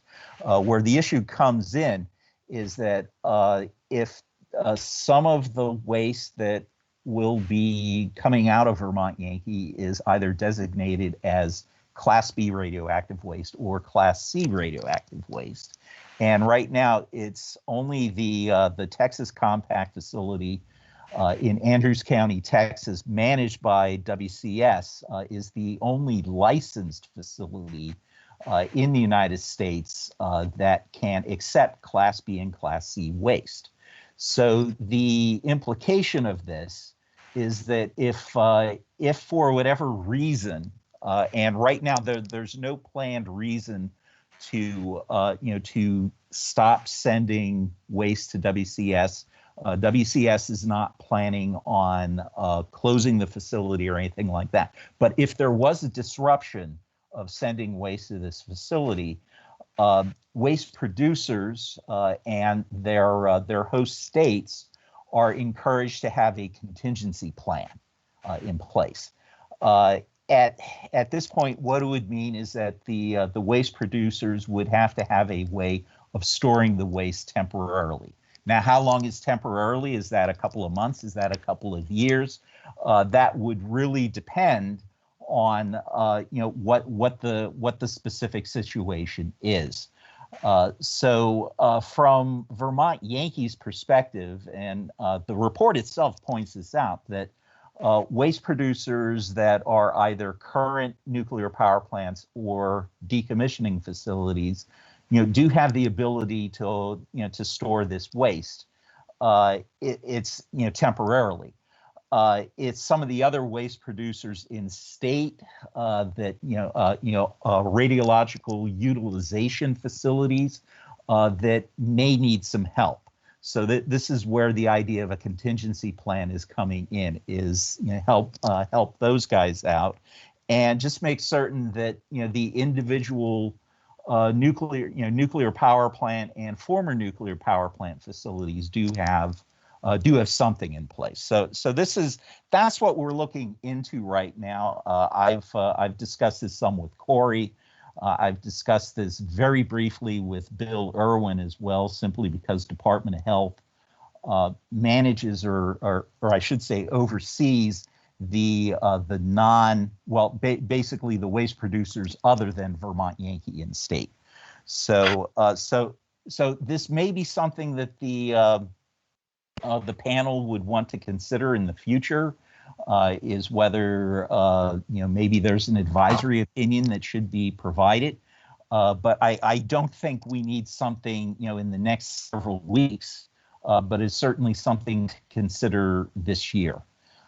And the only other thing I'll add is right now it's on my radar, and I'll be coordinating with Corey and with other state agencies to see what do we need to do here.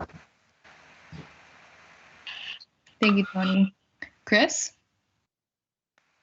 Yeah, just along those lines, I don't think we talked about this yet, but I've emailed Emily and Tony about it. It'd be good to hear from our representatives to the Texas Compact. Let's see, right now it's still looks like it's still Peter Bradford and Richard Sadek.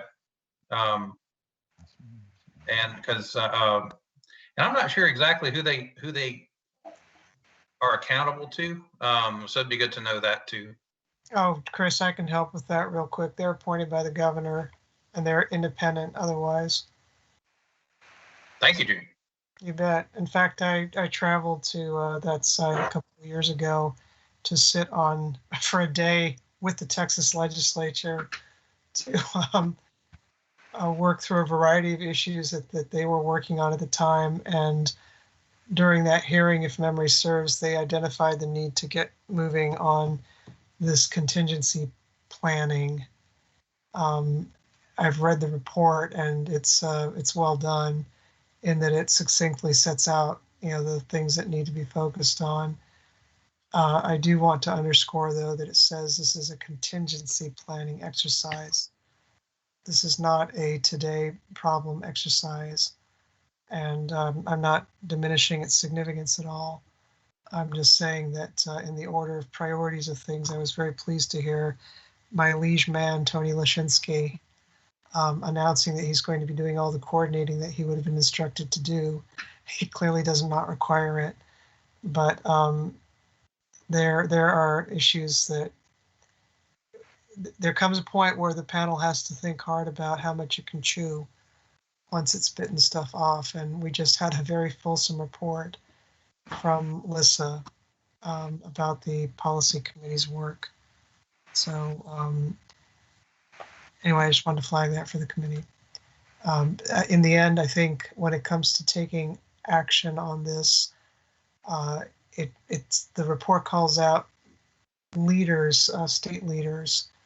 It does not specify who it means by that. The department is certainly one of them, but there's also our federal delegation to consider, and the governor, of course, as well. So I hope I've helped people think about this issue. There we go.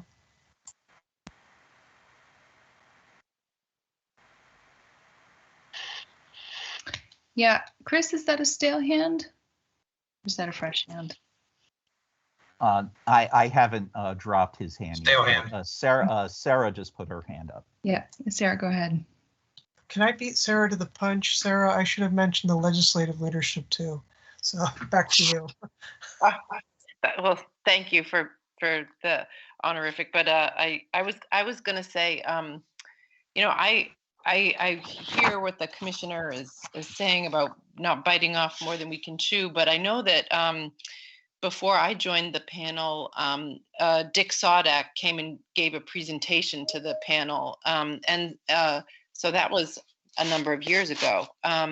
And I think it could be interesting to at least get an update on some of the work at a future, this year. I think it could be important for us to hear from him and from, I don't know the other gentleman. I know that Dick was he's an attorney who has a special area in energy, similar to our current commissioner. So, well, he actually was a former commissioner of the yes, I was going to say that. Chair. And Peter Bradford, of course, was a commissioner in Pennsylvania during 3 Mile Island. So both have very deep experience in this area. But forgive me, Sarah, I didn't mean to suggest we shouldn't hear from those guys and get a report. Oh, it's not at all what I meant to suggest. I don't think I heard it that way, Commissioner. I was more saying that you raised an important question about who gets to hear from these folks, and I think it could be interesting for us to hear from them.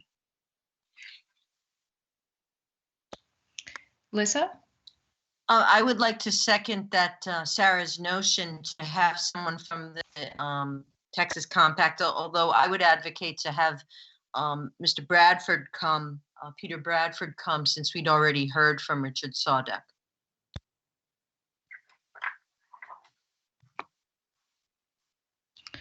Okay, good, noted. Any other panel discussions? Otherwise, we can turn to the public comments on this or other nuclear waste policy committee activities. Before we move on, can I just say, who will act on that invitation? I'm happy to make sure that that gets through, but I think that there are probably others on the panel who have either there or are in touch with them or have their contact information that can facilitate that. I think the chair should issue the invitation. So. Yeah. Yes, I agree. The chair should issue it. Emily, we can work with you to put you in touch with those guys. Great, thank you. Yeah. If I can just jump in very quickly, something I neglected to mention, the Compact Commission actually has a webcast meeting later this week on April 15th. And if I don't have their agenda in front of them, I know they're talking about this report, but what I don't remember is whether there's any public comment periods during that. So I plan on monitoring the meeting, but let me throw this out. Does anyone want me to say, hey, look, we'd like to have someone from the Compact Commission speak to NDCAP? Tony, I think we're getting a little far afield here. Okay, sure. Those are state legislators in Texas, and there's a little bit of diplomacy that goes into this. Okay, I think that's something we should talk to Peter and Dick Sodek about. We also have counsel who monitors these things, and so we should probably speak with them. What we can commit to with the committee is to let you know what our options are to access these folks. But, we can always ask. Just understand that you're asking, okay. Other legislators in another place that has got its hands full at the moment, recovering from a disastrous failure of their grid, and their regulators are struggling, and their legislators who have jurisdiction of those things are struggling as well at the moment. So. Okay, yeah, just in reply, I'll note the meeting I'm referring to is actually a meeting of the commission itself. So it's Commissioner Sodek, Commissioner Bradford. It's not necessarily the legislature, but I will hold off on that. I see. I misunderstood you. I understand. I was thinking of the experience I had a few years ago, which was an experience, but that's not for tonight. Yeah, Marvin, go ahead. I have to unmute Marvin. Peter and I have worked on some cases together, and lately I've been in touch with him as it concerns greater than Class C waste and whether the Compact Commission has taken a stand on greater than Class C waste, which it hasn't. I'd be happy to invite him if I think that would be wonderful, Marvin, subject to Emily's ruling here, because I think the more that the panel itself is engaged, the better. So that'd be great. I'm sure he would be happy to do it. Yeah, that'd be great. I mean, maybe perhaps you can make the introduction, and then we can coordinate what meeting that would be and how that fits in with the agenda and all that. Sure. Okay, great. If there are no other panel comments, I see that we do have Kevin Camps has his hand raised. So any other panel comments before we move to the public? No. Okay, Kevin, go ahead. Thank you so much. Again, this is Kevin Camps with Beyond Nuclear.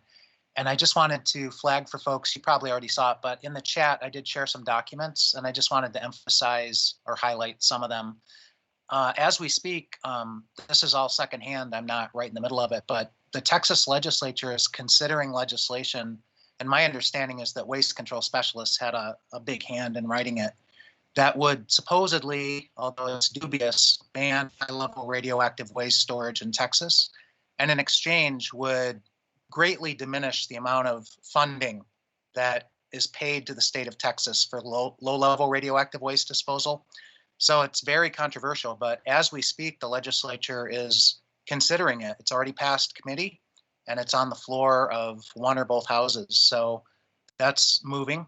I guess the bigger issue that I wanted to highlight, and somebody else had said it earlier, the state of New Mexico has filed a federal lawsuit in district court in New Mexico against the Holtec Consolidated Interim Storage Facility.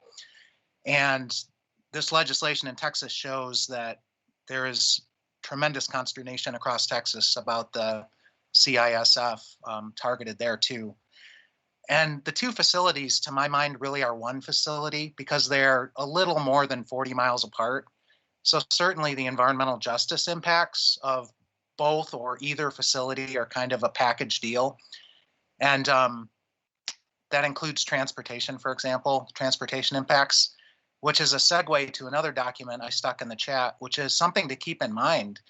If any one of these dump sites opens out west, including Yucca Mountain, Nevada, if you'll study the map that I put in the chat, other New England reactors, and I believe it's Seabrook, New Hampshire, and Maine Yankee, could very well ship by rail through southwestern Vermont. And there may be other reactors on that list. So it's just something for everybody to keep in mind that those transportation risks, it's not just a one-sided deal for Vermont, that you're exporting your waste somewhere else. You don't have to worry about the transportation impacts. You will be seeing shipments come through your state if any of these dumps open. And I guess the final thing I'll say is it's an echo of what Deborah Stolaroff said earlier. It was admitted by NorthStar tonight that all of the low-level radioactive waste from Vermont Yankee is being dumped permanently in Andrews County, West Texas. So the question is begged, what about, now the proposal by Orano and waste control specialists is also to store highly radioactive waste at the same facility, which happens to be less than 0.4 miles from the New Mexico state line, either very near to or above the Oglala Aquifer, which is essential to 8 states on the high plains. The environmental justice burden that, in the big picture, Vermont is asking West Texas and New Mexico to shoulder is immense already from the low-level waste disposal. So now high-level being added on top. I just wanted to make that environmental justice point. And it should be a part of all discussions and position policy setting. Thank you. Thank you, Kevin. Anyone else? If not, then we'll turn to the status report on the, is that someone trying to chime in?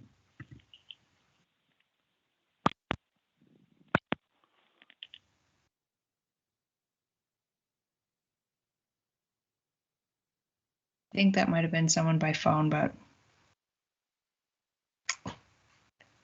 hearing nothing. Yes, folks, if you're trying to speak via phone, you will need to unmute yourself by hitting *6.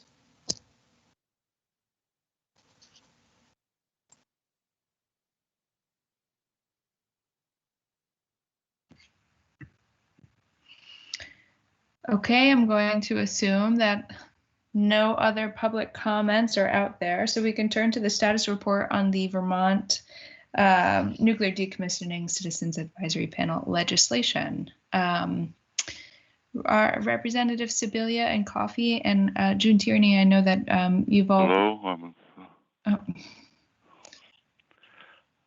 Hello. Hi. Yes. Okay, this is public comment, right? Yes. Okay. We can shift after we get your comment in. Yeah, go ahead. Okay. So I'm John Halas from Vermont Yankee Decommissioning Alliance. I live in Montpelier.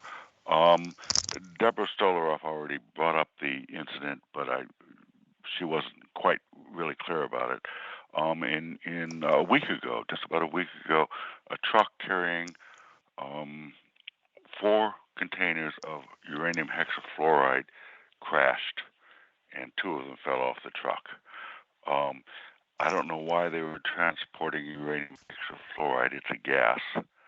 It was obviously, most likely it had nothing to do with civilian nuclear power. It probably was military shipment, and we don't know anything about that because it's all top secret. But it's just an illustration of what can happen. There are multiple layers of engineering to make sure everything is supposedly safe. But you can imagine the same accident occurring, let's say, along a highway, and on the other side of the highway there was a ravine, and it dropped 400 feet and hit some hard rock. It could have. It's a high pressure. It's a gas. It's under high pressure. Even a small leak could have immediately released a huge amount of radioactivity. It's just one kind of incident which can happen when you transport, dangerous nuclear materials across the country, when there's actually no reason to do so if you're just going to store them temporarily at one place rather than waiting for a permanent solution. You don't have to transport them twice. You can transport them just once.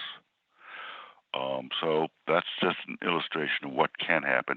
Obviously, there's multiple layers of engineering to try to make it safe, and there are very small percentages each time of anything catastrophic happening, but percentages multiply, and eventually you're going to get some kind of possibly catastrophic incident. One other small point I want to make is that Andrews County, it's already kind of been made, Andrews County actually is on the other side of the border with New Mexico that New Mexico has claimed. It's been to the Supreme Court, it's never been resolved, but it's right next to New Mexico. So we're really talking about, when we talk about the Waste Control Specialist site, we're really talking about New Mexico. We're not talking about Texas. So I'll leave it there.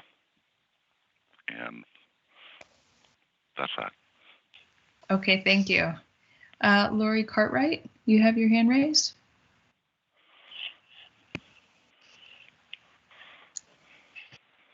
Lori, you do need to unmute yourself.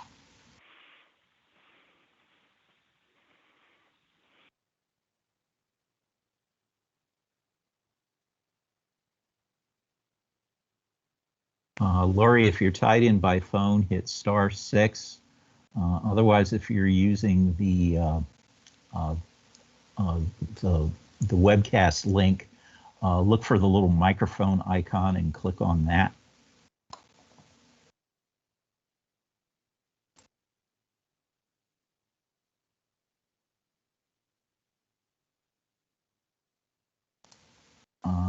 I think we're going to have to come back to her in the general comment period. Okay, Lori, we'll try to come back to you. And if I saw your message that your unmute is not working, and if it doesn't work, you can perhaps send a comment in the chat. Otherwise, maybe your tech issues will be resolved. But at this time, we'll move along to the status report on legislation. I'll turn to our representatives.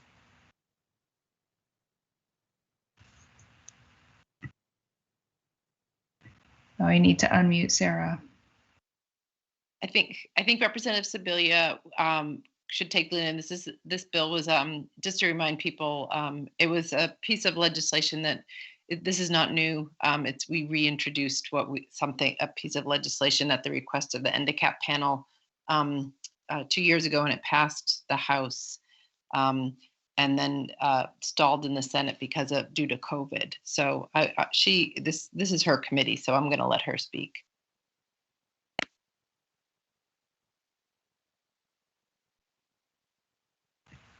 Have to unmute Laura.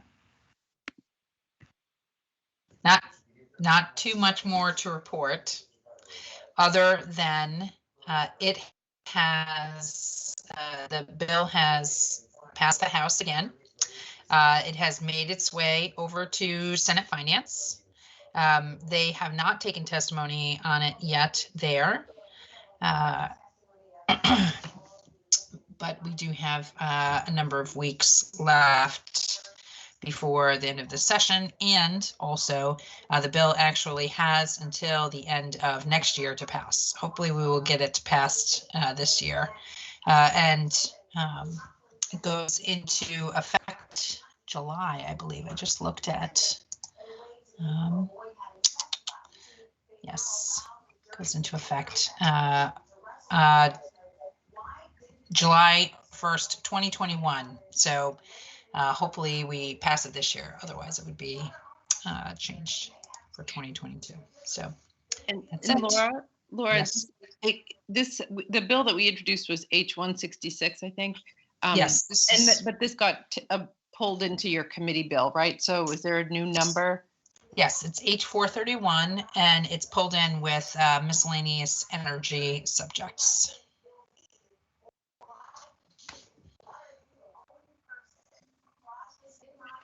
Do you remember, just for a refresher for the panel, what are some of the substantive changes or operative things that this bill is doing?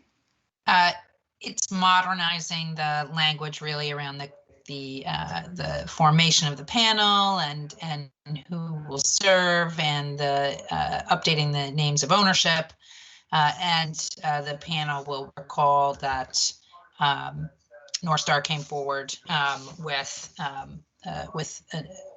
proposal to provide some funding for the panel to the Department of Public Service until such time as the decommissioning was largely completed. So.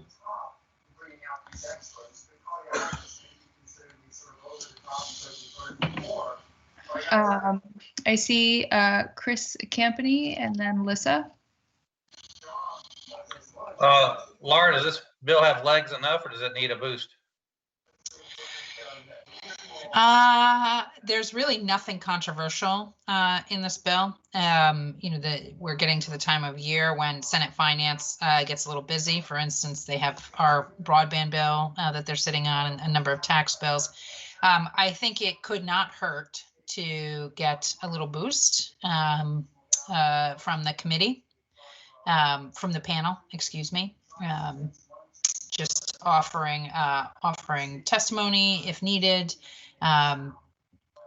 Scott State did testify in House Energy and Technology very briefly because, again, we passed this bill last year. So just as a refresher. So, yeah, I don't think it would hurt.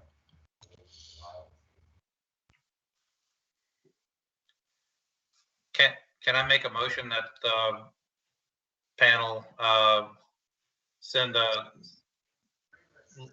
letter to the appropriate committees to endorse the bill?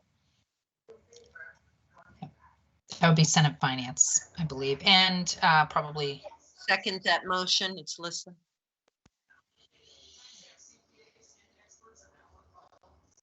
And I would recommend that the Senate Pro Tem, who is our Windham County Senator, Senator Ballant, be included. She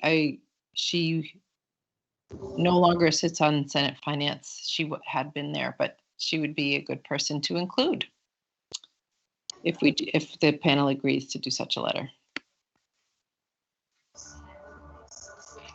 Okay, so can you? I'm sorry, Chris. Can you just repeat that? It's a letter to Senate Finance reminding them of our support of the proposed legislation. That basically is a continuation of support from last year. And then Sarah, just to make it easier, perhaps we can CC the Pro Tem, but maybe just CC the Windham delegation. That sounds like a great idea. Okay, great. We have a second from Lissa. Any committee discussion? Sorry, panel discussion.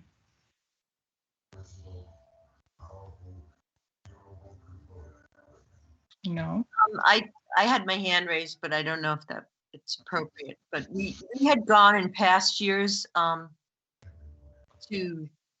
with the annual report, and I guess I know the annual report was submitted, but I'm just wondering, was there any is there any benefit to, in addition to a letter, to having any testimony regarding the business of the panel at all, in your estimation, Laura? And Emily, just quick point of order. I have no problem with Lisa's question, but we should probably dispose of the vote first, for the motion first. Sounds good. I agree. Is the panel ready to vote? Yes. I think so. Should we do a roll call vote on this? We kind of have to. Yes, we have to.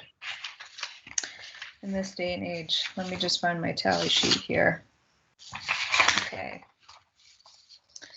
So just to reiterate, we have a motion for the panel to send a letter to Senate Finance or perhaps the appropriate committees in the legislature, reminding them of our support to advance this proposed legislation, which is really just a continuation of our support from previous years. And we'll copy the rest of the Wyndham delegation. So we'll start with Madeline Arms. Aye. Chris Campany. Aye. Sarah Coffey. Aye. Corey Daniels. Aye. Emily Davis. Aye. Bill Irwin. Aye. Bob Leach. Aye. Brett Long.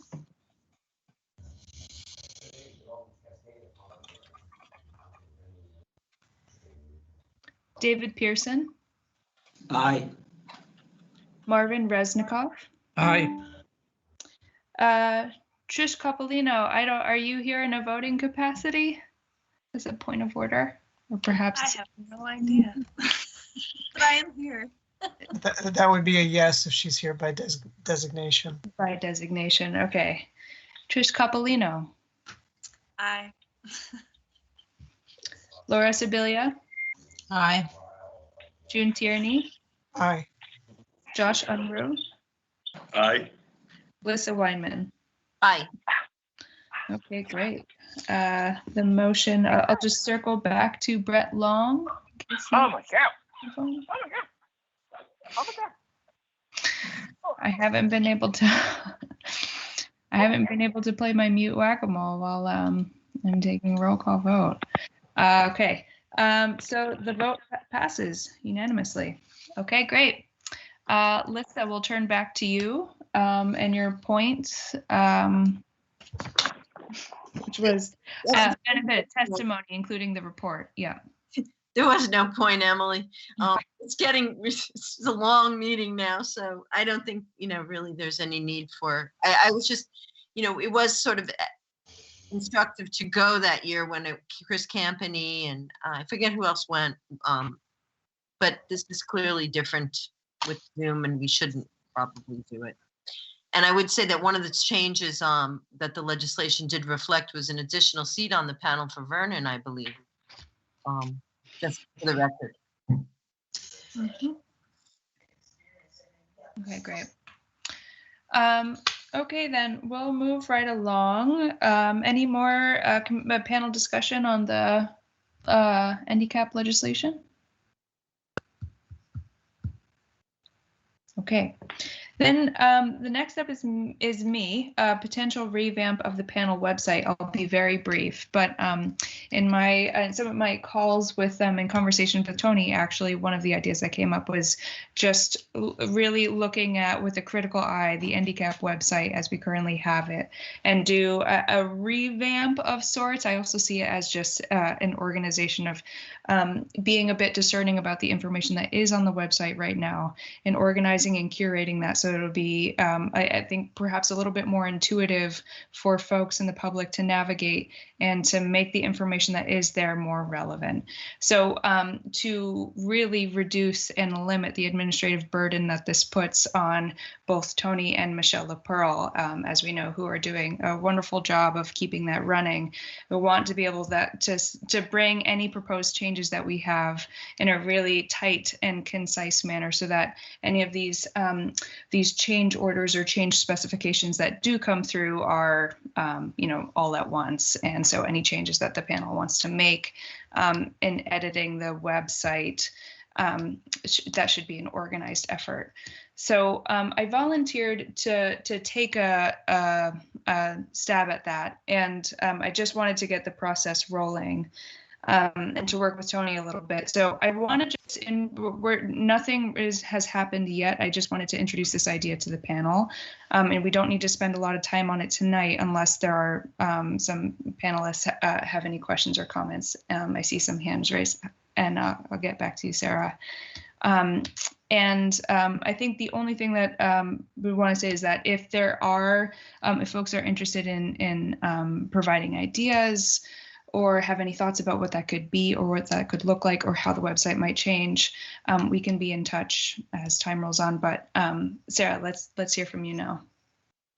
Sure, I think this is a great idea, and I just wanted to make sure I spent some time looking around at other, our other panels across the country, and there's a wide variety.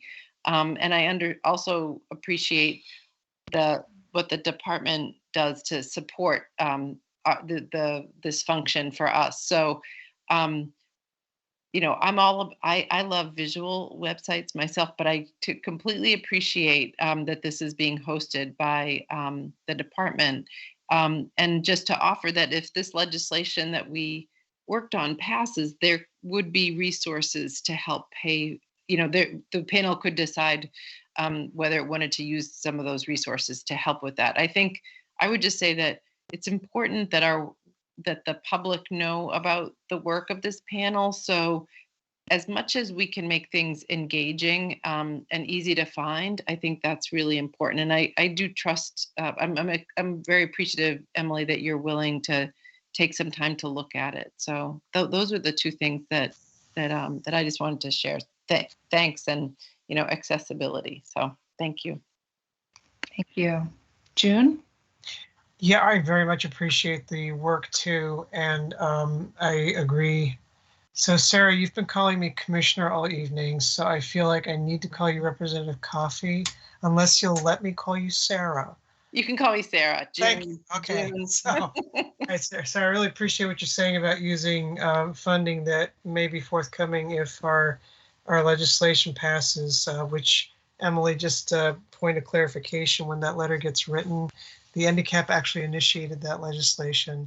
So we're writing in support of a bill that we actually proposed through Laura and Sarah. There is an interface with website gurus in the state that we have to be mindful of as well. So what I would encourage the panel to do is to be thinking about content and certainly relaying ideas about how you think content could be streamlined in its presentation and the like, recognizing that we're going to have to get that past folks in some place in state government that eludes me right now that has standards for what goes on state websites. And the department itself at the moment is extremely beleaguered by COVID-19 response and the legislative session where people like you and Laura are keeping us very, very busy. So if we, what would be really helpful is if the committee could do some spade work on what it would like to see and what it thinks are essentials and not essentials. I have to admit tonight I went to pull up the agenda and it took forever for me to dig down to find the agenda. Something like that can be, on the surface, and that's an easy fix. But it's a talent to do that kind of design. It's not a, oh, I feel like doing it today, I think I'll jump into it. And so it would be helpful to get the panel's preliminary thoughts before I start devoting administrative resources to overhauling the NDCAP website. Not because you're not important, but because we're strained at the department. And we can spend money. I'm just not sure we can spend it exactly. I'm not sure I can spend it in a way that allows me to just hire a contractor to do this, because there are these people in state government who have a say about what websites look like. Lissa? I just want a point of clarification here, because my understanding was that NorthStar had committed that amount of annual funding regardless of whether the legislation passed or doesn't pass or isn't passed. That's true, Lissa. That's correct. The problem is that we're not able to accept it. Okay. That's just the bottom line. There's no workaround for that. That's too bad. Okay, panel, at this point, Yeah, it let's is. move along to scheduling the early 2021 panel meetings. Where would we typically be about? What month are we looking at here? Well, just to remind people, we have typically had a meeting in mid-May or so, mostly to discuss the reporting requirements that come in on March 31st, once the state agencies have digested those.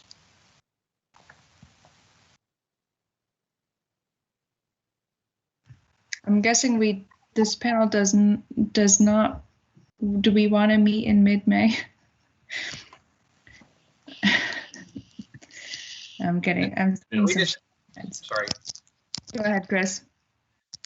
Did we just kind of do that tonight? That's why I was asking in the chat. I thought that they were covering the report they got in March. Maybe they've not had a chance to digest it. Maybe they've been following along with what was reported. And the report's now just kind of an aggregate document. I don't know. I'm asking, not being provocative. Just I didn't know to what extent that was actually presented to us tonight.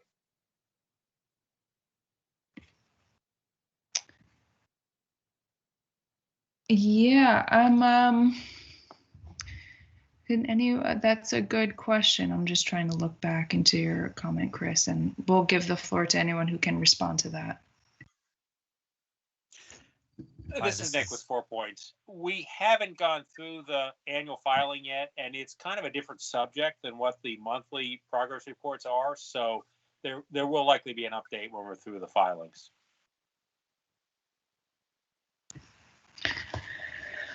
Okay, so that is the timeline to go through those filings roughly the same then? Typically we should be on like a mid-May timeline, or can we push it back another month or so? I think last year, mid-May was really tight because we review the filings, then we talk to NorthStar about any questions to resolve them. So a month later would be better. Okay, how does that work for this panel to meet in mid-June? I think that works fine. And I mean, we're going to have a little bit of pain here because I think we have like 4 mandatory meetings a year or something like that. Am I remembering that right? Yes, that is right.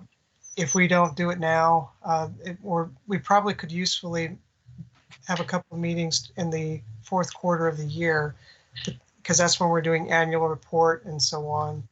But that gets very tricky because of the holidays, obviously. Mm-hmm. So I would say let's go for June and take it from there. June, September, December should get us where we need to go. Sounds good to me. Shall we stick to the Monday evening time? So then we'd be looking at June 7 or 14 or 21. Any thoughts?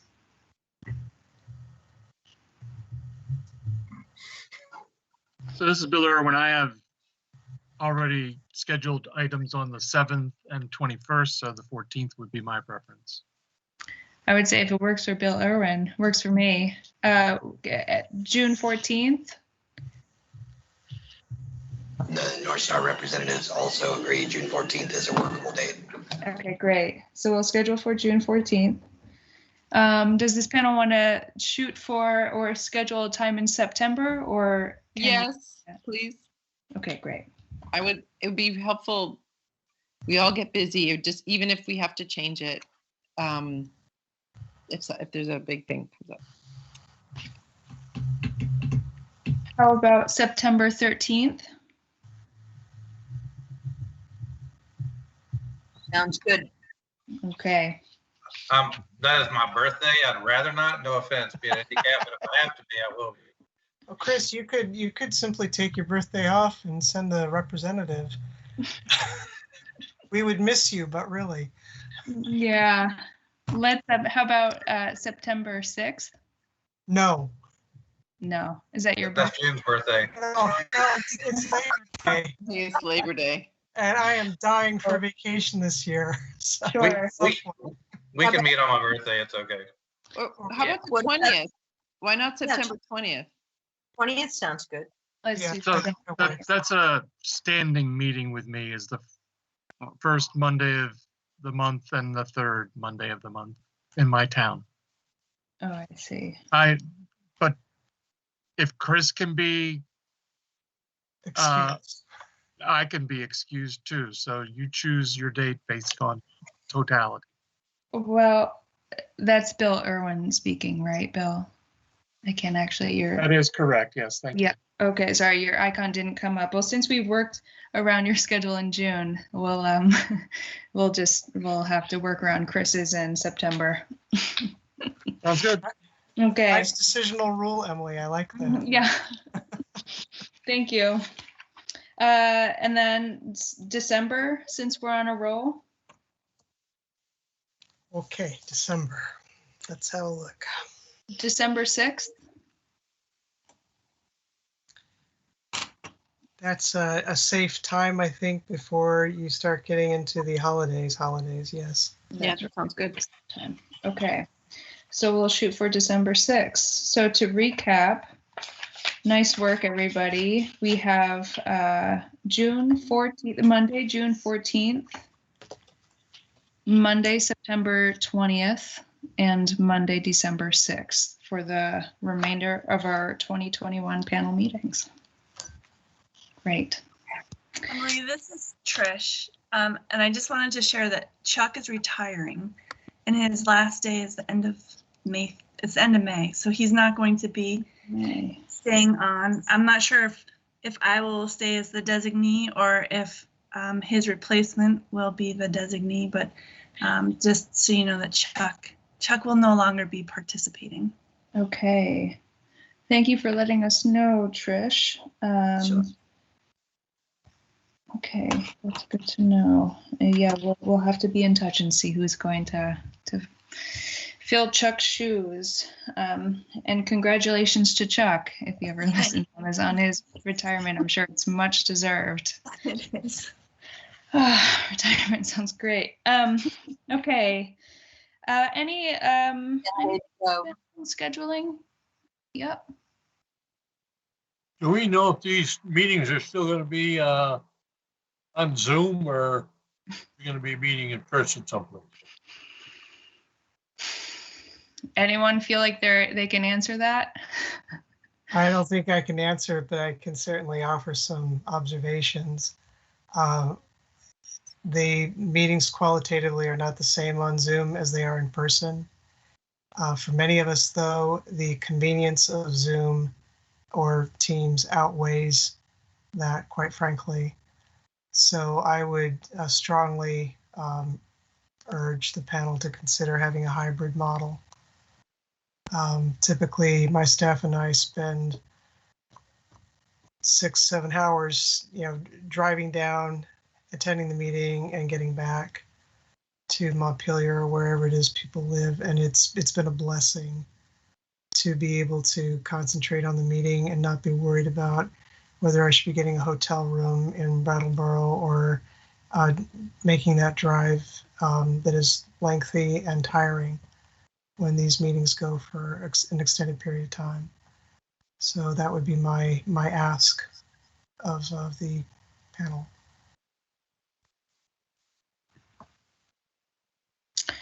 Chris, you're off mute. Is there anything you'd like to add? No, that's all right. Okay. Yeah. I mean, I don't feel well prepared to. I don't feel prepared at all to speak to that. I think it's, as far as I know, it's wait and see. But Tony probably has more information than I do. Tony. I'll be surprised about that. and that's why I have my hand raised right now. What we would have to check as far as going back to live meetings is the last I reviewed this, and I believe this is right after the school year, the current school year started, is that currently schools are not permitted to allow outside groups in for public meetings. So the physical spaces that we typically get for panel meetings are, Brattleboro High School or Brattleboro Middle School or Vernon Elementary have really been three of our major meeting sites. So right now, those remain unavailable, and I'm not sure how long that will continue. Regardless, the department made a commitment several years ago that there would be webcasting available for people who could not attend the meeting in person. With COVID-19, now the meeting is all virtual, which gets more complicated than having just two or three people, or even a dozen people tied in via webcasts. So the webcast will continue regardless of whether we go back to live meeting. Okay, and I'm just highlighting Chris's comment in the chat, which seems good, at least remote by default as per governor's current order, which sounds right. So probably just have to play it by ear. With that, we'll wrap up just a little bit behind schedule here. Any general public comments to the panel before we wrap up and adjourn? Lori Cartwright still has her hand up, and she's unmuted. Okay, Lori, go ahead. I do apologize about earlier. I'm not accustomed to using Microsoft Teams, so thank you for your patience and assistance. I am a trustee of the New England Coalition on Nuclear Pollution, and I had attempted to make this comment back during the part of the meeting where you were discussing the committee's positioning on taking up, discussing, and considering, and so on and so forth, the national waste policy. And I just wanted to thank you for that, because I know that that was something that had to be voted on by the committee.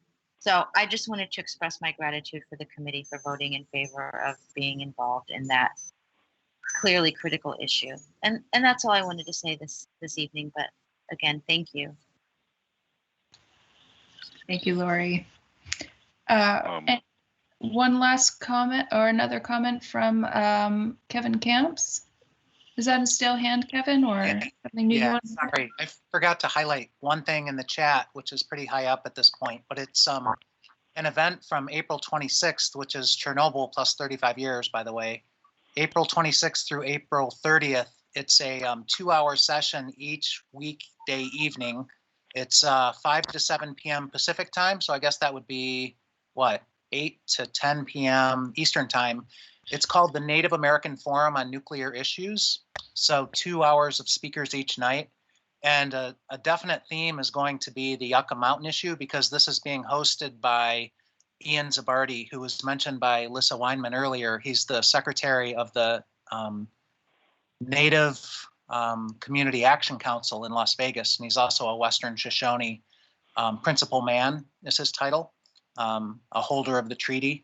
And so some of the speakers include Winona LaDuke of Honor the Earth, Tom Goldtooth of Indigenous Environmental Network, both of whom were key to stopping consolidated interim storage facilities targeted at Native American reservations in the past, including in southern New Mexico at Mescalero Apache, for example.